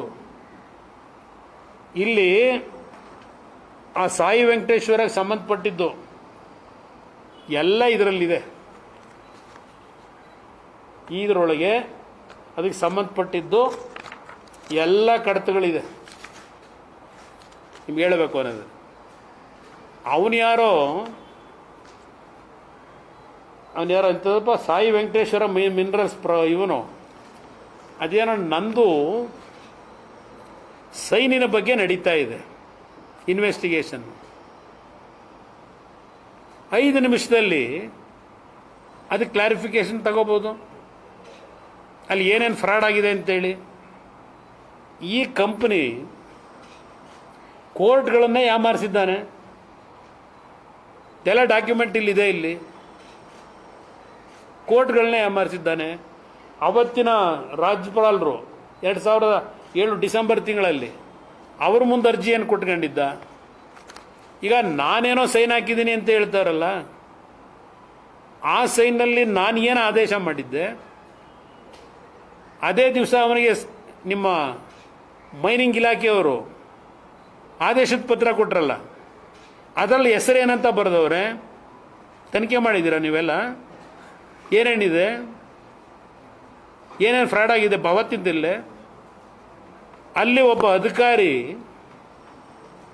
20 ಲಕ್ಷ ಅವನ ಮಗನ ಅಕೌಂಟಿಗೆ ತಗೋತಾನೆ. ಅದೆಲ್ಲ ನಾನು ಫೈಂಡ್ ಔಟ್ ಮಾಡಿ ಅಧಿಕಾರಿ ಅವನು 20 ಲಕ್ಷ ಮಗನ ಅಕೌಂಟಿಗೆ ತಗೊಂಡಿದ್ದ ಇವನಿಂದ. ನಿಮ್ಮ ಪೊಲೀಸ್ ಇಲಾಖೆಯವ್ರು ಹುಡುಕಿದ್ರ ಅದನ್ನ? ನನ್ನ ಎದುರಿಸ್ತೀರ ನೀವು ಅಧಿಕಾರ ಇದೆ ಅಂತೇಳಿ? ಪೊನ್ನಣ್ಣ, ನಿನ್ನ ಕಾನೂನು ನೀನು ಒಬ್ಬನೇ ಬದುವಂತ ಅಲ್ಲ, ಭಾಳ ಜನ ಇದ್ದಾರೆ ದೇಶದಲ್ಲಿ. ಏನೇನು ನಡೆಸ್ತಾ ಇದ್ದೀರಿ? ನೆನ್ನೆ ರಾತ್ರಿನೂ ಯಾವ್ಯಾವ ಮೀಟಿಂಗ್ ಮಾಡಿಸಿದಿರಿ? ಅಲ್ಲಿ ವರದಿ ಕೊಡೋರು ಅವರೇ, ಮುಖ್ಯಮಂತ್ರಿ ಮನೆಯಿಂದಲೇ ಕೊಡ್ತಾರೆ ಏನೇನು ನಡೀತಿದೆ ಅಂತ ಹೇಳಿ. ಏನು ರಾತ್ರಿ ನಮ್ಮ ಕಾನೂನು ತಜ್ಞರು ಸರ್ ಹಂಗೆ ಮಾಡ್ಬೋದು, ಹಿಂಗೆ ಮಾಡ್ಬೋದು. ಏನು ಮಾಡ್ತೀಯಪ್ಪ? ಏನಿದೆ ಇದರಲ್ಲಿ? ಅದು ಇನ್ನೊಂದು ಏನಣ್ಣ, ಇನ್ನೊಂದು ಕವರ್ ಇರ್ಬೇಕಲ್ಲ? ಅದಲ್ಲ ಇನ್ನೊಂದು ಕವರ್ ಇತ್ತಲ್ಲ, ಆ ಕೋರ್ಟ್ ಇಲ್ಲೇ ಇದೆಯಾ? ಇಲ್ಲಿ ಭಾಳ ಅದ್ಭುತ. ಯಾಕೆಂದ್ರೆ ನಾನು ಇವೆಲ್ಲ ಈಗ ಡಾಕ್ಯುಮೆಂಟ್ ರಿಲೀಸ್ ಮಾಡಿದ್ರೆ ಅವ್ರದ್ದ ಇದೆಯೋ ಇಲ್ವೋ ಗೊತ್ತಿಲ್ಲ, ಸರ್ಕಾರದ ಮಟ್ಟದಲ್ಲಿ ಡಾಕ್ಯುಮೆಂಟ್ ಇದೆಯೋ ಇಲ್ವೋ ಗೊತ್ತಿಲ್ಲ. ಇವೆಲ್ಲ ಭದ್ರವಾಗಿ ಇಟ್ಕೊಂಡಿದ್ದೀನಿ. ಸದ್ಯ ನಮ್ಮ ಅಪ್ಪ ಅದೊಂದು ಕಲಿಸ್ಕೊಟ್ಟವ್ರು ನಮಗೆ. ಯಾಕೆಂದ್ರೆ ಅವ್ರಿಗೆ 77ರಿಂದ ಅನುಭವಿಸೋರಲ್ಲ. ಸರ್ಕಾರದಲ್ಲಿ ಡಾಕ್ಯುಮೆಂಟ್ ಇದೆಯೋ ಇಲ್ವೋ, ನಿಮ್ಮ SIT ಅವ್ರು ತನಿಖೆ ಮಾಡೋರಲ್ಲ ಮಾನವ ಅವ್ರದ್ದ ಇದೆಯೋ ಇಲ್ವೋ ಗೊತ್ತಿಲ್ಲ. ಏನೇನು ನಡೆದಿದೆ ಇದೆಲ್ಲ ಇಟ್ಕೊಂಡಿದ್ದೀವಿ ಇಲ್ಲಿ. ಇದೆ ಬೇರೆ ವಿಷಯ. ಇದು ಎಲ್ಲ ಕೋರ್ಟ್ ಆದೇಶಗಳದಿತ್ತಲ್ಲ, ಇದ್ರ ಬಗ್ಗೆ ಇನ್ನೂ ಬ್ರದರ್ ನಿಮ್ಗೆ ಹೇಳಬೇಕು ಅನ್ನೋದಾದರೆ ಎಲ್ಲೋಯ್ತು ಅದು. ಇನ್ನೊಂದು ಶೀಟ್, ಇನ್ನೊಂದು ಕವರ್ ಇಲ್ಲ ಇಲ್ಲಿ.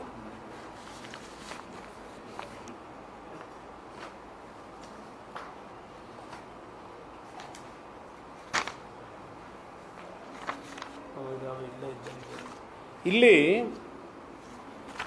ಒಂದು ನಿಮ್ಮ ಗಮನಕ್ಕೆ ನಾನು ತರ್ತಕ್ಕಂಥದ್ದು brother, Shri Sai Venkateshwara minerals has stated that his application was already considered by the then Chief Minister. Since the same was not processed further, ಇದು 2009 ನಾನೇನು ಮುಖ್ಯಮಂತ್ರಿ ಅಲ್ಲ. Honorable Court, void its order dated 26/8/2009, has directed the state government to grant the available land other than proposed for reservation in favor of Messrs. VISL without prejudice to their entire claim in the light of proceedings dated 23/8/2008 and send the recommendation to the Government of India within 4 weeks. High Court ಆದೇಶ ಮಾಡ್ತಾರೆ.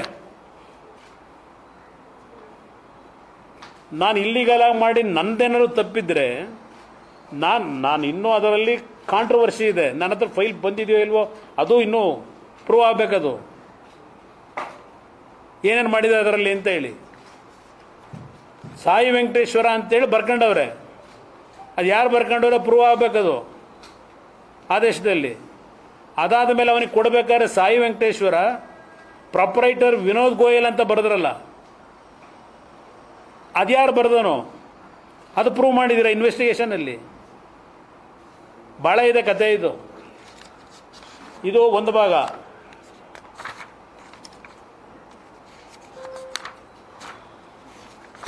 ಹಲವಾರು ಡಾಕ್ಯುಮೆಂಟ್ಗಳಿಗೆ ಇಟ್ಕೊಂಡಿದ್ದೀವಿ, ಅದೇನು ತೊಂದರೆ ಇಲ್ಲ. ಇಲ್ಲಿ ಇನ್ನೊಂದು 2022 judgment, 2022ರಲ್ಲಿ the state government has also filed the review petition.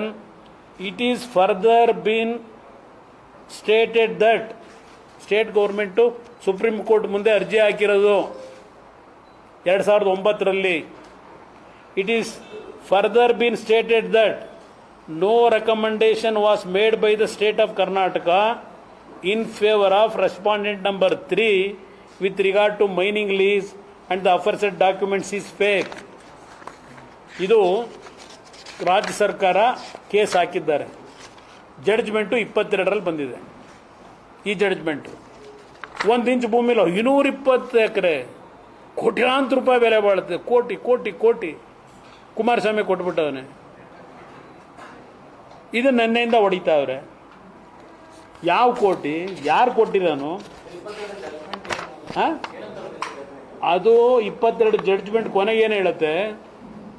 For the aforementioned reasons, judgment dated 26/8/2009 passed in writ petition number 22348/2009 is recalled.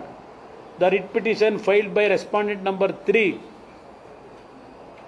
is dismissed. Respondent number 3 andre Vinod Goyal, as the same has been obtained on the basis of forged document.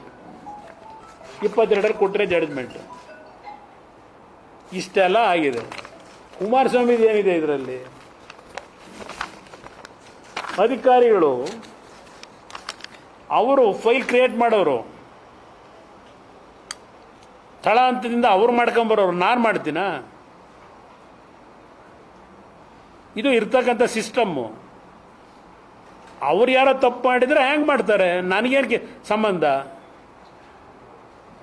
ಇಲ್ಲ. ನಾನೇನಾದರೂ ಅವ್ರಿಗೆ favour ಮಾಡಬೇಕು ಅಂತೇಳಿ ನನ್ನಿಂದ ಯಾರು ತಪ್ಪಿದ್ದೆ, S ತಗೊಳ್ಳಿ, ಏನಿದೆ ನಿಮ್ಮ ಇನ್ವೆಸ್ಟಿಗೇಷನ್ನು? ಅದಕ್ಕೆ ಪ್ರಾಸಿಕ್ಯೂಷನ್ಗೆ ಪರ್ಮಿಷನ್ ಕೊಡಲಿಲ್ಲ. 10 ಗಂಟೆ ಅದೇನೋ 10 ತಿಂಗಳು. ನನಗೆ ಮಾತ್ರ 10 ಗಂಟೆ ಒಳಗೆ ಕೊಟ್ಬಿಟ್ರು. ಕುಮಾರಸ್ವಾಮಿ 10 ತಿಂಗಳಾದರೂ ಕೊಟ್ಟಿಲ್ಲ. ಸಿದ್ದರಾಮಯ್ಯನವರೇ, ಎಷ್ಟು ಬೇಕು? ನಂದು ಇದು ಯಾವುದೋ ಸಾಯಿ ವೆಂಕಟೇಶ್ವರ ಇಟ್ಕೊಂಡಿದ್ದೀರಲ್ಲ, ಇಲ್ಲಿದೆ ನಿಮ್ಮ ಕಾಲದಲ್ಲಿ 2015 ಇದೆ. ಇಲ್ಲಿ 105 ಅಪ್ಲಿಕೇಶನ್ ಹಾಕಿದಾಗ ಸೆಲೆಕ್ಟ್ ಮಾಡಿದ್ದೀರಲ್ಲ, ಬೆಲೆಕೆರೆ ಒಳಗೆ ಅದನ್ನ ಕದ್ದು ಮಾರಾಟ ಮಾಡಿದ್ರ ಮೇಲೆ ಕೇಸ್ ಇತ್ತಲ್ಲ, CBI ಇದು, ಅಂಥವ್ರಿಗೆಲ್ಲ ಕೊಟ್ಟಿದ್ದೀರಾ ಅಲ್ವಾ ಪರ್ಮಿಷನ್ನು? ಇವತ್ತು ನಡೀತಾ ಇದೆ ಮೈನಿಂಗು. ನನಗೆ ಎದಕ್ಕಿದ್ರೆ ಮೈನಿಂಗಿಗೆ 2015 ಸುಪ್ರೀಂ ಕೋರ್ಟ್ ಒಂದು ಗೆಜೆಟ್ ನೋಟಿಫಿಕೇಶನ್ ಮಾಡಿದ್ರು. ಆ ಟೈಮಲ್ಲಿ ಏನೇನಾಗಿದೆ ಅನ್ನೋದು ಈಗ ಬೇಡ, ಮುಂದೆ ಬರ್ತೀನಂತೆ, ಟೈಮ್ ಇದೆ ನನಗೆ. ಆ ಥರ ಇಲ್ಲ. ಕುಮಾರಸ್ವಾಮಿ ಇದು ಎಂಥದೋ ಹಿಡ್ಕೊಂಡು ಏನೋ ಮಾಡಿಬಿಟ್ಟವನೇ ಅಂತೇಳಿ ನನ್ನ ಎದುರಿಸ್ತೀರಾ? ಕೊಡ್ತೀನಿ ಆಮೇಲೆ ನಿಧಾನಕ್ಕೆ. ಇದಿಷ್ಟೇ ಅಲ್ಲ, ನಾನು ನಿಮ್ಗೆ ಹೇಳಬೇಕು ಅನ್ನೋದು, ಅದು ಯಾವುದೋ ಪಾಪ ಹಿರೇಮಠರು, ಯಾವುದು ಅಯ್ಯೋ ಭಾಳ ಕತೆ ಇದೆ, ಬೇಡ ಈಗ ಬನ್ನಿ. ಈಗ ಸುಮ್ಮನೆ ನಾನು ಸಿದ್ದರಾಮಯ್ಯನವರಿಗೆ ಪಾಪ ಇದನ್ನೇನೋ ಹಿಡ್ಕೊಂಡು ಅಲ್ಲಾಡ್ಸಕ್ಕೆ ಹೋಯ್ದಿರಲ್ಲಪ್ಪ. ನಿಮ್ಮ ಮನೆ ಬರೀ ನಾನು ಏನೂ ಇಲ್ಲ, ನನ್ನ ಕಪ್ಪು ಚುಕ್ಕೆ ಇಲ್ಲ, ಹೇಳೋಣ ಆ ಥರ ಇಲ್ಲ. ಬೇಡ ಈಗ ಬೇಡ, ಬನ್ನಿ, ಟೈಮ್ ಇದೆ, ಟೈಮ್. Don't worry. ಇಲ್ಲಿ ನಾನು ಪಬ್ಲಿಸಿಟಿ ಮಾಡಿ ಅಲ್ಲಿ ಮತ್ತೆ ರೆಕಾರ್ಡ್ ತಿದ್ದೋದ್ರಲ್ಲಿ ಎಕ್ಸ್ಪರ್ಟ್ಗಳವ್ರೆ. ನಾನು ಒಂದೇ ನಿಮಿಷ ಬಂದೆ, ಒಂದೇ ನಿಮಿಷ. ನಾನು ಇದೆಲ್ಲ ನಿಮ್ಮ ಮುಂದೆ ಈಗಲೇ ಕೊಟ್ಟರೆ ರೆಕಾರ್ಡ್ ತಿದ್ದೋರು ಭಾಳ ಜನ ಅವರೇ ಇವ್ರ ಹತ್ರ. ಅದಕ್ಕೆ ನಾನು ಕೊಡ್ತಿಲ್ಲ. ನಾನು ಸ್ವಲ್ಪ ಸೇಫ್ಗೆ ಮಾಡಬೇಕಲ್ಲ. ಈಗ ಕೊಡೋಣ, ನಾನು ಎಲ್ಲೂ ಹೋಗಲ್ಲ, ಅಷ್ಟು ಸುಲಭ ಬಿಡಲ್ಲ. ಅವತ್ತು ಸಹ ನಾನು BJP ಸರ್ಕಾರ ಇದ್ದಾಗ ನಾವು ಡಾಕ್ಯುಮೆಂಟ್ ಬಿಡುಗಡೆ ಮಾಡಿದ್ರೆ ಇದೇ ಬಚ್ಚೇಗೌಡರು, ಇದೇ ಅಶೋಕ್ ಅವರು, ಬರೀ ವಕೀಲರ ಸಮಾಜದ ಮುಖಂಡರ ಕೈಲೇ ಹೇಳಿಕೆ. ಅವತ್ತು ಇವತ್ತು ಎಷ್ಟೆಷ್ಟು ಜನ ಹೇಳಿಕೆ ಕೊಡ್ತಾ ಇದ್ದೀರಿ ನನ್ನ ಮೇಲೆ, ಒಬ್ಬನ ಮೇಲೆ? ಅದೆಂಥದ್ದು BJP ಇದರಲ್ಲಿ 21 ಅಕ್ರಮ ಎಲ್ಲ ತಂದುಬಿಡ್ತೀವಿ. ಎಲ್ಲರಪ್ಪ ಇಲ್ಲಿ ಕುಮಾರಸ್ವಾಮಿದು ಒಬ್ಬಂದು ಬಿಟ್ಟರೆ ಯಾರ್ದು ಇಲ್ಲ. ಇಲ್ಲಿ ಕುಮಾರಸ್ವಾಮಿದು ಒಬ್ಬಂದು ಇಟ್ಕೊಂಡು ಓಡ್ತಿದ್ದೀರಿ. ಅದು ಯಾವುದೋ ಡೆಡ್ ಕೇಸ್, ಅದು ಸತ್ತೋಗಿರೋ ಕೇಸ್ ಇಟ್ಕೊಂಡು ಓಡ್ತಿದ್ದೀರಿ. ಯಾರು ಸ್ವಲ್ಪ ಸರಿಯಾಗಿರೋದು ಹಿಡ್ಕೋಬಾರ್ದಾ? HDK ವಿರುದ್ಧ ತನಿಖೆ ವಿಳಂಬ ಯಾಕೆ? ರಾಜ್ಯಪಾಲರಿಂದ BJP ಅದಕ್ಷತೆ ಕೆಲಸ. ಸಿದ್ದರಾಮಯ್ಯ ತೊಂದರೆ, ಪಾಪ ಇವರು ಹೇಳಿದಾರೆ ಬಿಡಿ. ಕಾಂಗ್ರೆಸ್ ಸರ್ಕಾರ 10 ವರ್ಷ ಇರಲಿದೆ. ಇದು ಎಲ್ಲ ಇವತ್ತು ಇವೆಲ್ಲ HDKಗೂ ಪ್ರಾಸಿಕ್ಯೂಷನ್ ಸಂಕಷ್ಟ. ಇಲ್ಲಿ ಮೊನ್ನೆ ಮತ್ತೆ ಅದೆಂತೂ ಹಿರೇಮಠರ ಕೈಲಿ ಒಂದು ಹೇಳಿಕೆ ಕೊಡ್ತಿದ್ರು. ಅದ್ಯಾರೋ ಇನ್ನೊಬ್ಬರವ್ರ ಜೊತೆ ಯಾರೋ ಅವ್ರ ಹೆಸರು ಎಂಥದ್ದು ರೆಡ್ಡಿ, ಇನ್ನೊಬ್ರು ಯಾರೋ ರವಿಕೃಷ್ಣ ರೆಡ್ಡಿ, ಇಬ್ಬರು ಒಂದು ಹೇಳಿಕೆ ಕೊಟ್ಟವ್ರೆ. ಅದೇನೋ 200 ಎಕರೆ ಕುಮಾರಸ್ವಾಮಿ ಮತ್ತು ಅವ್ರ ಸಂಬಂಧಿಕರು ಲೂಟಿ ಮಾಡಿಬಿಟ್ಟವ್ರೆ ಕೇತನಹಳ್ಳಿ ಹತ್ರ ಅಂತ. ನವೆಂಬರ್ 4, 2016 ಸಿದ್ದರಾಮಯ್ಯನವ್ರಿಗೊಂದು ಪತ್ರ ಬರೆದಿದ್ದೀನಿ. ಆ ಪತ್ರದ ಕಾಪಿನ ಕಾಗೋಡು ತಿಮ್ಮಪ್ಪ, ಮಾನ್ಯ ಕಂದಾಯ ಸಚಿವರು, ಪ್ರಧಾನ ಕಾರ್ಯದರ್ಶಿ ಕಂದಾಯ ಇಲಾಖೆ, ಪ್ರಾದೇಶಿಕ ಆಯುಕ್ತರು ಬೆಂಗಳೂರು ವಿಭಾಗ, ಜಿಲ್ಲಾಧಿಕಾರಿ ರಾಮನಗರ ವಿಭಾಗ, ಇವರಿಗೆಲ್ಲ ಒಂದೊಂದು ಕಾಪಿ ಕಳಿಸಿದ್ದೀನಿ.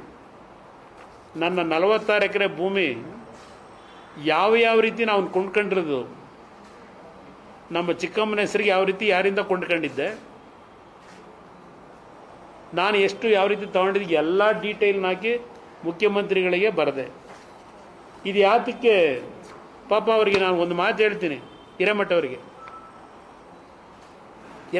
ಹೇಳ್ತೀನಿ, ದಯವಿಟ್ಟು ಯಾವ ತನಿಖೆ ಬೇಕಾದ್ರೂ ಮಾಡ್ಕೊಳ್ಳಿ. ಅವನು ಯಾವನೋ ಸಿದ್ದಪ್ಪ ಅಂತ ಹೇಳಿದ ಅಸಿಸ್ಟೆಂಟ್ ಕಮಿಷನರು, ಈ ನಾಡಿನ ಜನತೆಗೆ ಹೇಳ್ತೀನಿ, ಯಾವೊಂದು 2011 ಬ್ಯಾಚು 360 370 ಮಕ್ಕಳು ಎಕ್ಸಾಮ್ ಬರೆದು ಅವ್ರ ಜೀವನದ ಜೊತೆ ಚೆಲ್ಲಾಟ ಆಡ್ತು ಸರ್ಕಾರ. ಆ ಮಕ್ಕಳ ಪರವಾಗಿ ನಾನು ಅವತ್ತು ನಿಂತಿದ್ದಕ್ಕೆ ಆ ಸಿದ್ದಪ್ಪನ ಮಗಳದು ಗಲಾಟೆ ಅದು ರವಿವರ್ಮ ಕುಮಾರ್ ಅವರು ಕರ್ಕೊಂಡು ಏನು ಕೇಸ್ನ ತಗೊಂಡು ನಡೆಸಿದ್ರಲ್ಲಪ್ಪ ನೀವೆಲ್ಲ. ಆ 370 ಜನ ಮಕ್ಕಳ ಪರವಾಗಿ ನಾನು ಧ್ವನಿ ಎತ್ತಿದ್ದಕ್ಕೆ ಇವನು ಸಿದ್ದಪ್ಪ ಅಸಿಸ್ಟೆಂಟ್ ಕಮಿಷನರು ರಾಮನಗರದಲ್ಲಿ ಒಂದು ದೊಡ್ಡ ಬರದ ದೇವೇಗೌಡ ಕುಮಾರಸ್ವಾಮಿ ಅದೆಂಥದ್ದು ಭೂಮಿ ದಾಹ, ಸ್ಮಶಾನಗಳು, ಕೆರೆ ಕಟ್ಟೆ ಎಲ್ಲ ಲೂಟಿ ಮಾಡಿಬಿಟ್ರು. ಈಗಲ ಅದೊಂದು KPSC ಇದೊಂದು ಕರ್ಮಕಾಂಡ. ಈಗ ಅವ್ಯಾವ 3 ಜನ ದುಡ್ಡು ಮಾಡೋಕ್ಕೆ ರಿಟೈರ್ ಆಯ್ತಾರಂತೆ. ಆ ಮಕ್ಕಳು ಕಣ್ಣಲ್ಲಿ ನೀರು ಹಾಕ್ತಾವೆ. ಆ ಚೀಫ್ ಸೆಕ್ರೆಟರಿಗೆ ಹೇಳಿದೆ, ನಿನ್ನ ಮುಖ್ಯಮಂತ್ರಿಗೆ ಹೇಳಿ ಆ ಜೀವನದಲ್ಲಿ ಚೆಲ್ಲಾಟ ಆಡಬೇಡಿ ಅಂತ. ಏನೋ ಮಂಗಳವಾರಲೋ ಯಾವತ್ತೋ ಎಕ್ಸಾಮ್ ಮಾಡ್ತಾರಂತೆ. ಎಕ್ಸಾಮ್ ಅಟೆಂಡ್ ಮಾಡೋಕ್ಕೆ ಆಗ್ತಾ ಇಲ್ಲ, ಎಕ್ಸಾಮ್ ಬರೀಬೇಕು ಅಂತವ್ರಿಗೆ ಹೇಳಿದೆ ನಾನು, ಯಾಕೆ ಈ ಥರ ಮಾಡ್ತೀರಿ ಅಂತ. ಯಾರೋ 3 ಜನ ರಿಟೈರ್ ಆಗೋರಿಗೆ ದುಡ್ಡು ಮಾಡ್ಕೊಳ್ಳೋಕ್ಕೋಸ್ಕರ ಈ ತರಾತುರಿ ನಡೆಸಬೇಕಾ? ಅವತ್ತು ಆ ಸಿದ್ದಪ್ಪನ ಮಗಳ ವಿಷಯದಲ್ಲಿ ನಾನು ಆ 370 ಮಕ್ಕಳ ಪರವಾಗಿ ಹೋರಾಟ ಮಾಡಿದ್ದಕ್ಕೆ ನನ್ನ ಮೇಲೆ ಈ ಒಂದು ಭೂಮಿ ಕಬಳಿಕೆ ಸಾವಿರಾರು ಕೋಟಿ, 100 ಕೋಟಿ. ಕೃಷ್ಣ ಬೈರೇಗೌಡ್ರೆ, ನಿಮ್ಮ ಚಿಕ್ಕಪ್ಪನಿಗೆ ಏನೇನು ಮಾಡ್ತಾ ಇದ್ದೀರಿ ಗೊತ್ತಿದೆ, ಡಾಕ್ಯುಮೆಂಟ್ ಇದೆ. ಕುಮಾರಸ್ವಾಮಿ 90 ಎಕರೆನೋ 96 ಎಕರೆನೋ ಮೊನ್ನೇನೋ ಹೇಳಿದ್ರೆ ಮಾಡಪ್ಪ, ಯಾವ ಎನ್ಕ್ವೈರಿ ಬೇಕಾದ್ರೂ ಮಾಡಿ. ನಾನೇ ಕೊಟ್ಟಿದ್ದೀನಲ್ಲ ನಿಮ್ಮ ಸಿದ್ದರಾಮಯ್ಯನವ್ರಿಗೆ 2016ರಲ್ಲಿ ತನಿಖೆ ಮಾಡಿ ಅಂತೇಳಿ. 1983-84 ಆಸ್ತಿ 40 ವರ್ಷ ಆಗೋಯ್ತು. ಅದ್ಯಾವುದೋ ಮೈಸೂರದ್ದು ಬೇರೆ ಹೇಳಿದ್ರು, ಇನ್ನೂ ಆ ಸೈಟ್ ನಂಬರೇ ಗೊತ್ತಿಲ್ಲ ಅದು ಯಾವುದು ಅಂತೇಳಿ ನನಗೆ. ಹಾಂ ಅಲ್ಲ, ಅದಕ್ಕೆ ಹೇಳಿದ್ದು ಅಲಾಟೆ ಆಗಿಲ್ಲ. ಏನೇನು ನಡೆಸ್ತಿದ್ರಿ ಇಲ್ಲಿ? ನಾನೇ ಮುಖ್ಯಮಂತ್ರಿಗಳು ಪತ್ರ ಬರೆದಿದ್ದೀನಿ, ತನಿಖೆ ಮಾಡಿ. ಯಾವ ತನಿಖೆ ಬೇಕಾದ್ರೂ ಮಾಡ್ಕೊಳ್ಳಿ ಕೇತನಹಳ್ಳಿಗೆ ಬಂದು. ಹಾಂ, ಇದು ನವೆಂಬರ್ 4, 2016 ಕಷ್ಟಪಟ್ಟು ದುಡ್ಡು ಕೊಟ್ಟು ಕೊಂಡ್ಕೊಂಡಿರೋ ಭೂಮಿ ಇದು. ನಿಮ್ಮ ಥರ ಸರ್ಕಾರಿ ಭೂಮಿಯ ಸರ್ಕಾರದ ಮೂಢ ಜಮೀನದು. ಸುಳ್ಳು ದಾಖಲೆಗಳು ಸೃಷ್ಟಿ ಮಾಡ್ಕೊಂಡು ನಿಮ್ಮ ಬಾಮೈದ ಆಗದೆ ಇನ್ಯಾವನಾದ್ರೂ ಹೋಗಿ ಅರ್ಜಿ ಹಾಕಿದ್ರೆ ನಿಮ್ಮ DC ಆ ಜಮೀನು ರಿಜಿಸ್ಟರ್ ಮಾಡೋಕ್ಕೆ ಪರ್ಮಿಷನ್ ಕೊಡ್ತಿದ್ದೀರಾ? ಆ ಭೂಮಿ ಅಲೈನ್ಮೆಂಟ್ ಮಾಡಿ ಇದು ಮಾಡ್ತಿದ್ದಾರೆ, ನಿಮ್ಮ ಚೇಂಜ್ ಆಫೀಸ್ ಕೊಡ್ತಾ ಇದ್ದೀರಾ ಕನ್ವರ್ಷನ್ನು? ಬೇರೆ ಯಾರಾದರೂ ಆಗಿದ್ರೆ ನಿಮ್ಮ ಸುಪರ್ದಿನಲ್ಲಿ ನಿಮ್ಮ ಆದೇಶ ಇಲ್ಲದೆ ನಿಮಗೆ ಫೇವರ್ ಮಾಡೋಕ್ಕೋಸ್ಕರಲೇ ಇವತ್ತು ಆಕ್ಟಿವಿಟೀಸ್ ಆಗಿರೋದು. ಆಮೇಲೆ ನಿಮಗೆ ಬದ್ಧವಾಗಿ 3 ಎಕರೆಗೆ ಎಷ್ಟು ಸೈಟ್ ತಗೊಳ್ಳೋಕೆ ಅವಕಾಶ ಇರೋದು? ಆಯಿತು, ಆ ಭೂಮಿ ನಿಮ್ಮದೇ ಅಂತಲೇ ಇಟ್ಕೊಂಡ್ಬಿಡೋದ? 14 ಸೈಟ್ ತಗೊಳ್ಳೋಕೆ ನಿಮಗೆ ಇದೆಯಾ? ಇನ್ನೂ ಬಣ್ತನ. ಅವು ಯಾವ ಮಾತು ಕೇಳ್ಕೊಂಡು ಪೊನ್ನಣ್ಣಂತರನ್ನ ಅವತ್ತೇ ಸೈಟ್ ಇಲ್ಲಪ್ಪ ಬೇಡ, ಸಭಾಸ ಬೇಡ, ಕೊಟ್ಬಿಡ್ತೀನಿ ಅಂತ ವಾಪಸ್ ಕೊಟ್ಟಿದ್ದೀವಿ. ಇವತ್ತು ಯಾಕೆ ಪರಿಸ್ಥಿತಿ ನಗುಪಾಟ್ಲಾಗೋರಿ? ಸರ್ಕಾರಿ ಭೂಮಿ ಅದನ್ನು ನೀವು ನನ್ನ ಜಮೀನು 62 ಕೋಟಿ ಇದೆಲ್ಲ ಹೇಳ್ಕೊಂಡು ಇದೆಲ್ಲ ಬೇಕಿತ್ತ ಇದು ನಿಮಗೆ? ಇದರಿಂದ ಇವತ್ತು ನಾನು ನಮ್ಮ ಮಾಧ್ಯಮದ ಸ್ನೇಹಿತರಿಗೆ, ನನ್ನ ಹತ್ರ ಸಾಯಿ ವೆಂಕಟೇಶ್ವರ ಇರಲಿ, ಜಂತಕಲ್ ಇರಲಿ, ಇವತ್ತು ಎಲ್ಲ ಡಾಕ್ಯುಮೆಂಟ್ಗಳು ಭದ್ರವಾಗಿಟ್ಟಿದ್ದೀನಿ, ನನ್ನ ಕಾಲದ ಡಾಕ್ಯುಮೆಂಟ್ಗಳು. ಅದಷ್ಟೇ ಅಲ್ಲ, ಯಾರ್ಯಾರು ಏನೇನು ಮಾಡಿ ಸಂವಿಧಾನದ ಚೌಕಟ್ಟಿನ ಸಂಸ್ಥೆಗಳಲ್ಲಿ ಮಿಸ್ಲೇಟ್ ಮಾಡಿ ದಾಖಲೆಗಳನ್ನು ತಿದ್ಕೊಂಡು ಏನೇನು ಮಾಡಿದ್ದೀರಿ ಅದು ಲಾರಿಗಟ್ಟಲೆ ಇಟ್ಕೊಂಡಿದ್ದೀನಿ, ಏನೇನು ಮಾಡ್ಕೊಂಡಿದ್ದೀನಿ ಅದು ಇದೆ ನನ್ನ ಹತ್ರ. ಹಾಂ ಹಾಂ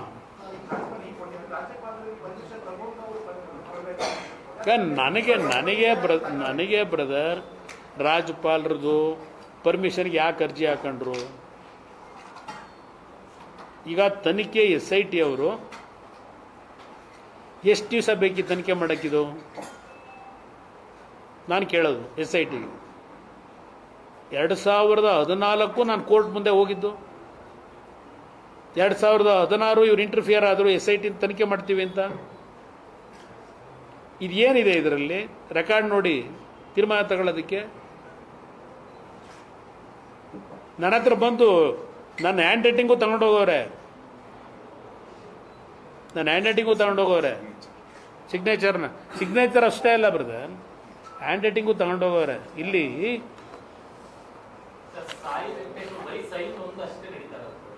ಯಾವ ಏನು ಹಾಂ ಅದೇ ಈಗ ಅವರಿಗೆ ತೀರ್ಮಾನ ಮಾಡಬೇಕಾಗಿರೋದಲ್ವಾ, ಅದೇ ತೀರ್ಮಾನ ಆಗಬೇಕಾಗಿರೋದಲ್ಲಿ.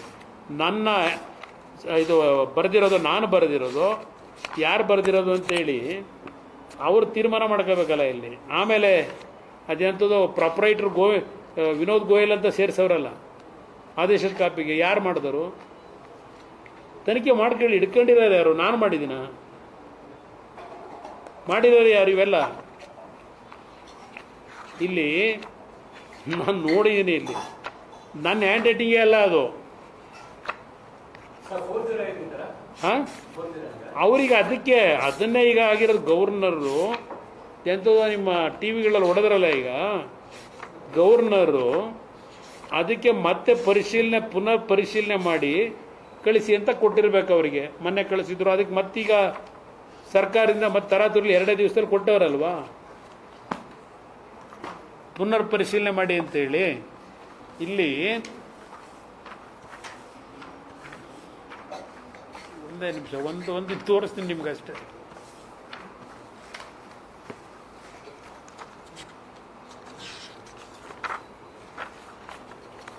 ಇದು ನನ್ನ ಆದೇಶ, ಇವ್ರು ತೋರಿಸ್ಕೊಂಡಿರೋದು.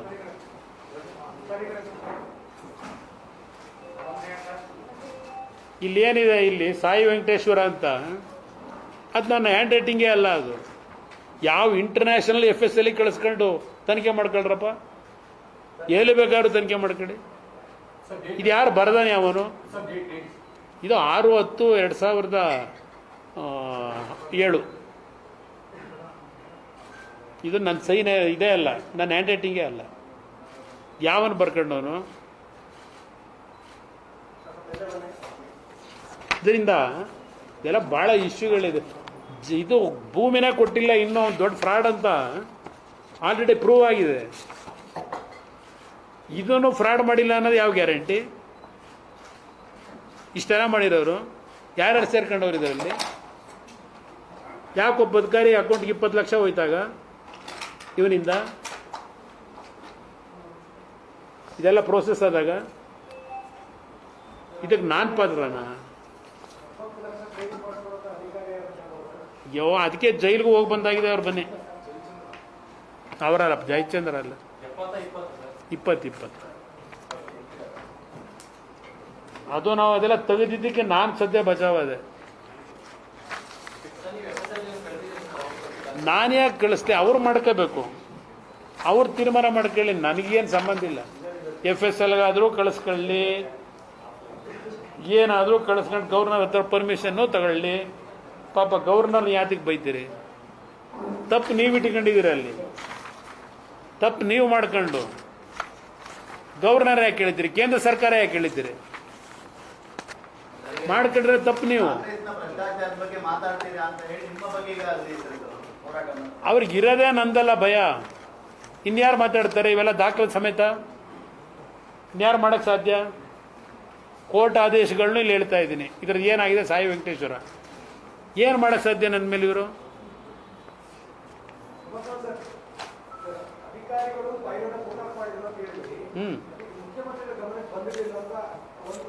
ಯಾವುದು?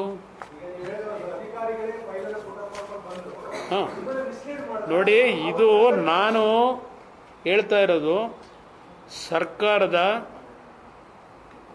ಆಡಳಿತಾತ್ಮಕವಾದಂಥ ಪ್ರೋಸೆಸ್ ಹೇಗೆ ನಡೆಯುತ್ತೆ ಅಂತ ಹೇಳ್ತಾ ಇದ್ದೀನಿ. ಪ್ರತಿಯೊಂದು ಫೈಲ್ಗಳನ್ನು, ಖಂಡಿಕೆಗಳನ್ನು ತಳ ಹಂತದಿಂದ ಪ್ರಿಪೇರ್ ಮಾಡ್ಕೊಂಡು ಬರ್ತಾರೆ, ಆಯಿತಾ? ಈಗ ಈ ಜಂತ್ಕಲ್ನಲ್ಲಿ ವಿಷಯದಲ್ಲೇ ನಾನೇನೋ ಒತ್ತಡ ಹಾಕಿ ಅವಾಗೇನೋ ಮಿನರಲ್ಸ್ ಕೊಡೋಕ್ಕೆ ಹೇಳಿದ್ದೆ, ಒತ್ತಡ ಹಾಕ್ದೆ ಅಂತೇಳಿ ಬರ್ಕೊಂಡಿದ್ರು ಫೈಲಲ್ಲಿ.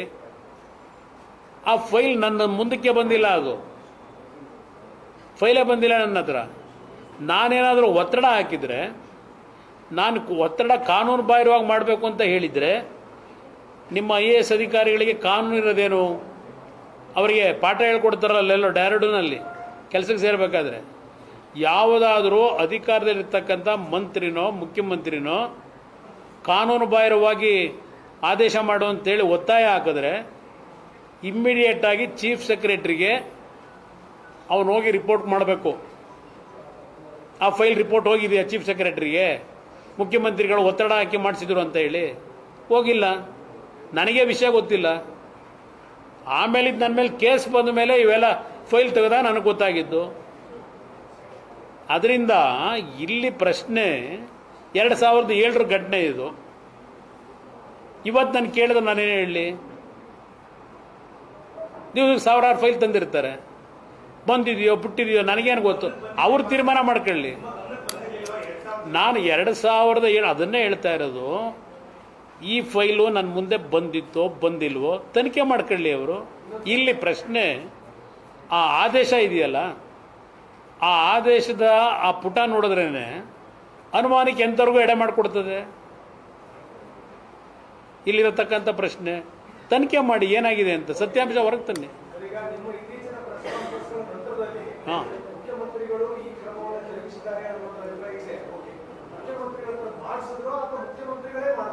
ಯಾವುದು?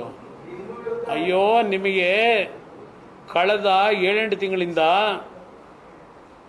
ಏನಾದರೂ ತೆಗೀರಿ ಕುಮಾರಸ್ವಾಮಿ ಏನಿದೆ? ಡಿನೋಟಿಫಿಕೇಶನ್ ಯಾವುದಾದ್ರು ತೆಗೀರಿ, ಏನಾದ್ರು ತೆಗೀರಿ. ದಿನ ಮೀಟಿಂಗ್ ಮಾಡಿಲ್ವಾ?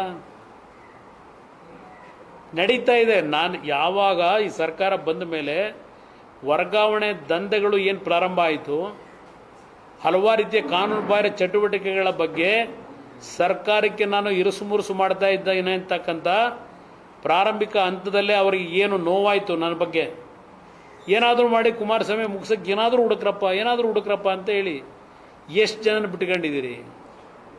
ಮಾಡ್ತಾ ಇಲ್ವಾ? ಇದೇನು ನನ್ನೆ ಮೊನ್ನೆದಲ್ಲ ಇದು. ಯಾತಕ್ಕೆ ನೀವು ನನ್ನೊಬ್ಬನ ಮೇಲೆ ಇಷ್ಟೊಂದು ಗದಾಪ್ರಹಾರ? ನಾಡಿನ ಜನತೆಗೆ ಹೇಳ್ತೇನೆ, ಲಘುವಾಗಿ ಮಾತನಾಡಬೇಡಿ.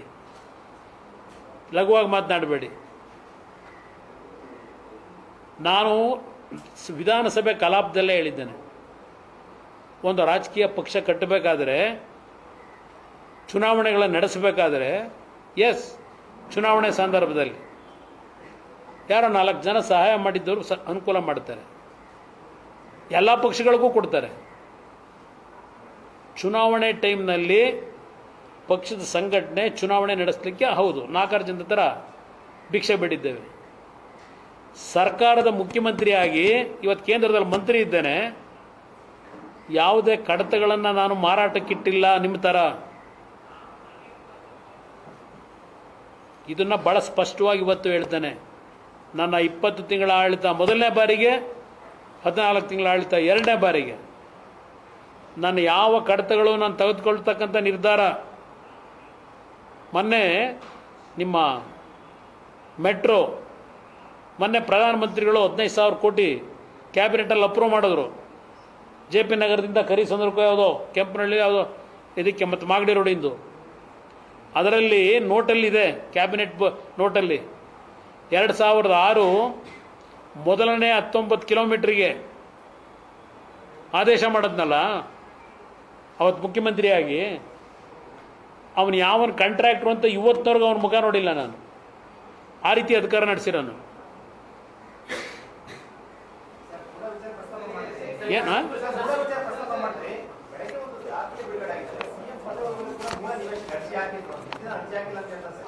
ಅವ್ರು ಹೇಳೋದೆಲ್ಲ ಬರೀ ಸುಳ್ಳೆ. ಹೇಳೋದು ಮಾತ್ರ ಹೇಳೋದು, ನಾನು ಸತ್ಯ ಹರಿಶ್ಚಂದ್ರ, ನಾನೇನೂ ತಪ್ಪು ಮಾಡಿಲ್ಲ ಅಂತಾರೆ. ಏನು ಹೇಳಿ?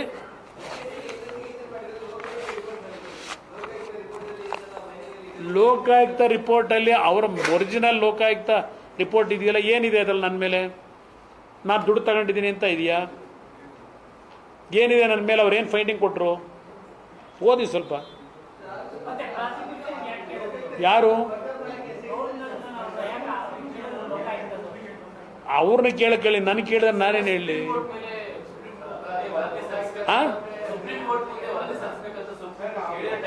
ಒಬ್ಬರು ಮಾತಾಡಿ ಬ್ರದರ್, ಯಾಕೆಂದ್ರೆ ನಿಮ್ಗಳಿಗೂ ವಿಷಯಗಳು ಗೊತ್ತಿರಲ್ಲ, ತಿಳ್ಕೊಳ್ಳಿ, ತೊಂದ್ರೆ ಇಲ್ಲ.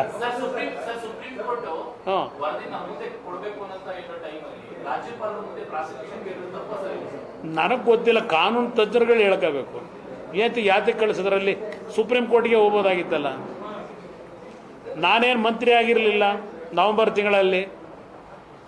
ಇವ್ರದ್ದು ಚಾರ್ಜ್ ಶೀಟ್ ಹಾಕೋದಕ್ಕೆ ಮೆಟೀರಿಯಲ್ ರೆಡಿ ಇದ್ದಿದ್ರೆ ಸುಪ್ರೀಂ ಕೋರ್ಟ್ ಆಲ್ರೆಡಿ ನನ್ನ ಮೇಲೆ ತನಿಖೆ ಮಾಡಿ ಅಂತ ಹೇಳಾಗಿತ್ತಲ್ಲ.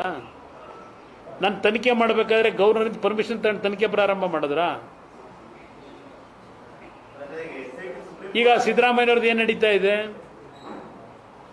ಗವರ್ನರ್ ಪ್ರಾಸಿಕ್ಯೂಷನ್ ಪರ್ಮಿಷನ್ ಕೊಟ್ರಲ್ಲ, ಅಲ್ಲೇನು ತನಿಖೆ ಆಗಿದೆಯಾ? ಡಾಕ್ಯುಮೆಂಟ್ರಿ ಎವಿಡೆನ್ಸೇ ಇದಾವಲ್ಲಿ, ಡಾಕ್ಯುಮೆಂಟ್ರಿ ಎವಿಡೆನ್ಸ್ ಇದೆ ಆ ಕೇಸಲ್ಲಿ.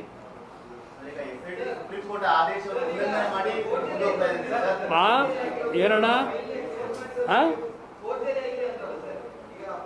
ನಾನು ಹೇಳೋದಲ್ಲ, ಅವರೇ ಹೇಳ್ತಾ ಇರೋದು.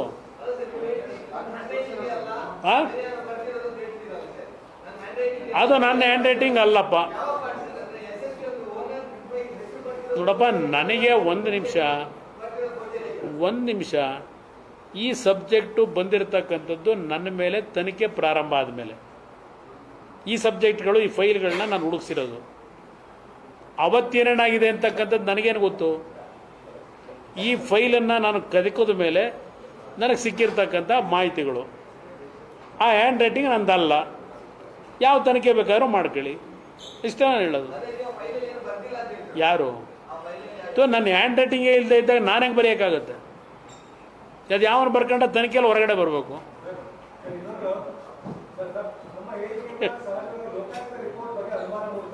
ಹಾಂ, ಏನು ಹೇಳಿ?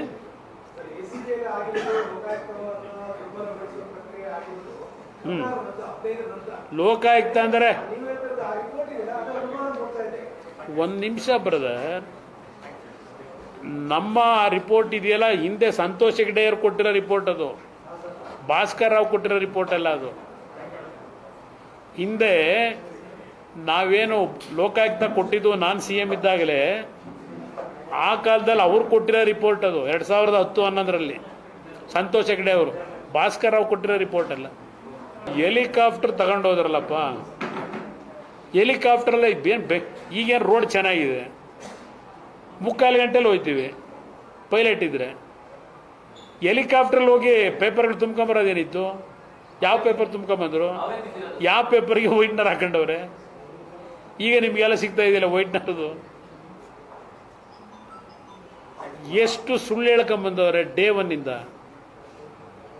ಬ್ರದರ್. ಅದು ಡಿನೋಟಿಫಿಕೇಶನ್ ಮಾಡಬೇಕಾದ್ರೂ ಸತ್ತೋಗೋನವನು, ಸತ್ತೋದನು ಯಾವಾಗ ಅರ್ಜಿ ಕೊಟ್ಟಿದ್ದ ಡಿನೋಟಿಫಿಕೇಶನ್ ಮಾಡಿ ಅಂತ? ಹೋಗ್ಲಿ, ಅವನ ಮಗ ಕೊಟ್ಟಿದ್ರೆ ಡಿನೋಟಿಫಿಕೇಶನ್ಗೆ ಅರ್ಜಿನ, ಅವನ ಮಗನ ಹೆಸರಲ್ಲಿ ಆಗ್ಬೇಕಲ್ಲ ಡಿನೋಟಿಫಿಕೇಶನ್ನು. ಡಿನೋಟಿಫಿಕೇಶನ್ ಆಗಿರೋದು ನಿಂಗನ ಹೆಸರಿನಲ್ಲೇ ಆಗಿರೋದು, ನಿಂಗ ಅವ್ರ ಜವರ. ಆಮೇಲೆ 2004ರಲ್ಲಿ ಇವರು ಬಾಮೈದ ತಗೊಂಡವರಲ್ಲ, ಆಗ ಆಲ್ರೆಡಿ ಸೈಟ್ ನಿರ್ಮಾಣ ಆಗಿದೆ ಅಂತ ನಿಮಗೆ ಗೊತ್ತಿದೆ ಇಲ್ಲ? ಮ್ಯೂಟೇಷನ್ ರಿಜಿಸ್ಟರ್ನಲ್ಲಿ ಮೂಡ ಪ್ರಾಪರ್ಟಿ ಅಂತ ಇದೆ, ಅದನ್ನು ಹೆಂಗೆ ರಿಜಿಸ್ಟರ್ ಮಾಡ್ಕೊಂಡ್ರಿ? ನಿಮಗೆ ಗೊತ್ತಿರಲಿಲ್ವಾ ಸಿದ್ದರಾಮಯ್ಯನವರೇ? ಏನು ನಿಮ್ಮ ಬಾಮೈದ ದಡ್ನ? ಇಂದು ಇನ್ನೇನೇನಾಗಿದೆ? ಯಾಕೆಂದ್ರೆ ಕೋರ್ಟ್ ಮುಂದೆ ಹೇಳ್ತಾ ಇದ್ರು ಇದು 92, 98 ಅಂತ, ಹಳೇ ಸಬ್ಜೆಕ್ಟು ಅಂತ. ಇಲ್ಲಿ ಅಲಾಟ್ಮೆಂಟ್ ಆಗಿರೋದು ಹೋದ ವರ್ಷ 2 ವರ್ಷದಿಂದ ಇವೆಲ್ಲ ನಡೆದಿರೋದು. ಈಗ ಚೇಂಜ್ ಆಫ್ ಲ್ಯಾಂಡ್ ಯೂಸು, ಅವನು DC ಸ್ಪಾಟ್ ಇನ್ಸ್ಪೆಕ್ಷನ್ ಮಾಡಲ್ಲ. ಚೇಂಜ್ ಆಫ್ ಲ್ಯಾಂಡ್ ಯೂಸ್ ಮಾಡೋದಕ್ಕೆ ಯಾವ ಆಧಾರದ ಮೇಲೆ ಮಾಡ್ದ? ಯಾರ ಜಮೀನು ಅಂತ ಮಾಡ್ದ ಚೇಂಜ್ ಆಫ್ ಲ್ಯಾಂಡ್ ಯೂಸು? 2010ರಲ್ಲಿ ದಾನ ಮಾಡಿದ್ನಲ್ಲ, ಆಗ ಗೊತ್ತಿರಲಿಲ್ಲ ಇದು ಸೈಟ್ ನಿರ್ಮಾಣ ಆಗಿದೆ ಅಂತ. ಯಾವ ದಾಖಲೆ ತಿದ್ದದೇನಿಲ್ಲ, ದಾಖಲೆ ಎಲ್ಲ ನಿಮ್ಮ ಹತ್ರ ಒರಿಜಿನಲ್ ದಾಖಲೆಗಳೇ ಅವೆಲ್ಲ, ತಿದ್ದದೆಲ್ಲಿಂದ ಬಂತು? ತಿದ್ದಿದ್ದು ಕೆಲವು ಅವೆ ಅಂತವು ಅರ್ಜಿ ಹಾಕೊಂಡ್ರು ತಿದ್ಕೊಂಡಿರ್ಬೋದು. ಇಲ್ಲಿ ಫೈಟ್ ಮಾಡಲೇಬೇಕಲ್ವಾ? ಈ ದೇಶದಲ್ಲಿ ಸಂವಿಧಾನದ ರಚನೆ ಆದಾಗಲೇ ಪ್ರತಿಯೊಬ್ಬ ನಾಗರಿಕನಿಗೆ ಎಲ್ಲ ರೀತಿಯ ಸಂವಿಧಾನದಲ್ಲಿ ಹಕ್ಕುಗಳನ್ನು ಕೊಟ್ಟಿದ್ದಾರೆ. ಇಂಥ ಒಂದು ಪರಿಸ್ಥಿತಿಗಳಲ್ಲಿ ಕೊನೆಗೆ ನಾವು ಕಾನೂನಿಗೆ ಮೊರೆ ಹೋಗಲೇಬೇಕು. ಕಾನೂನು ತೀರ್ಪಿಗೆ ನಾವು ತಲೆ ಬಾಗಬೇಕಾಗತ್ತೆ. ನೋಡೋಣಂತೆ.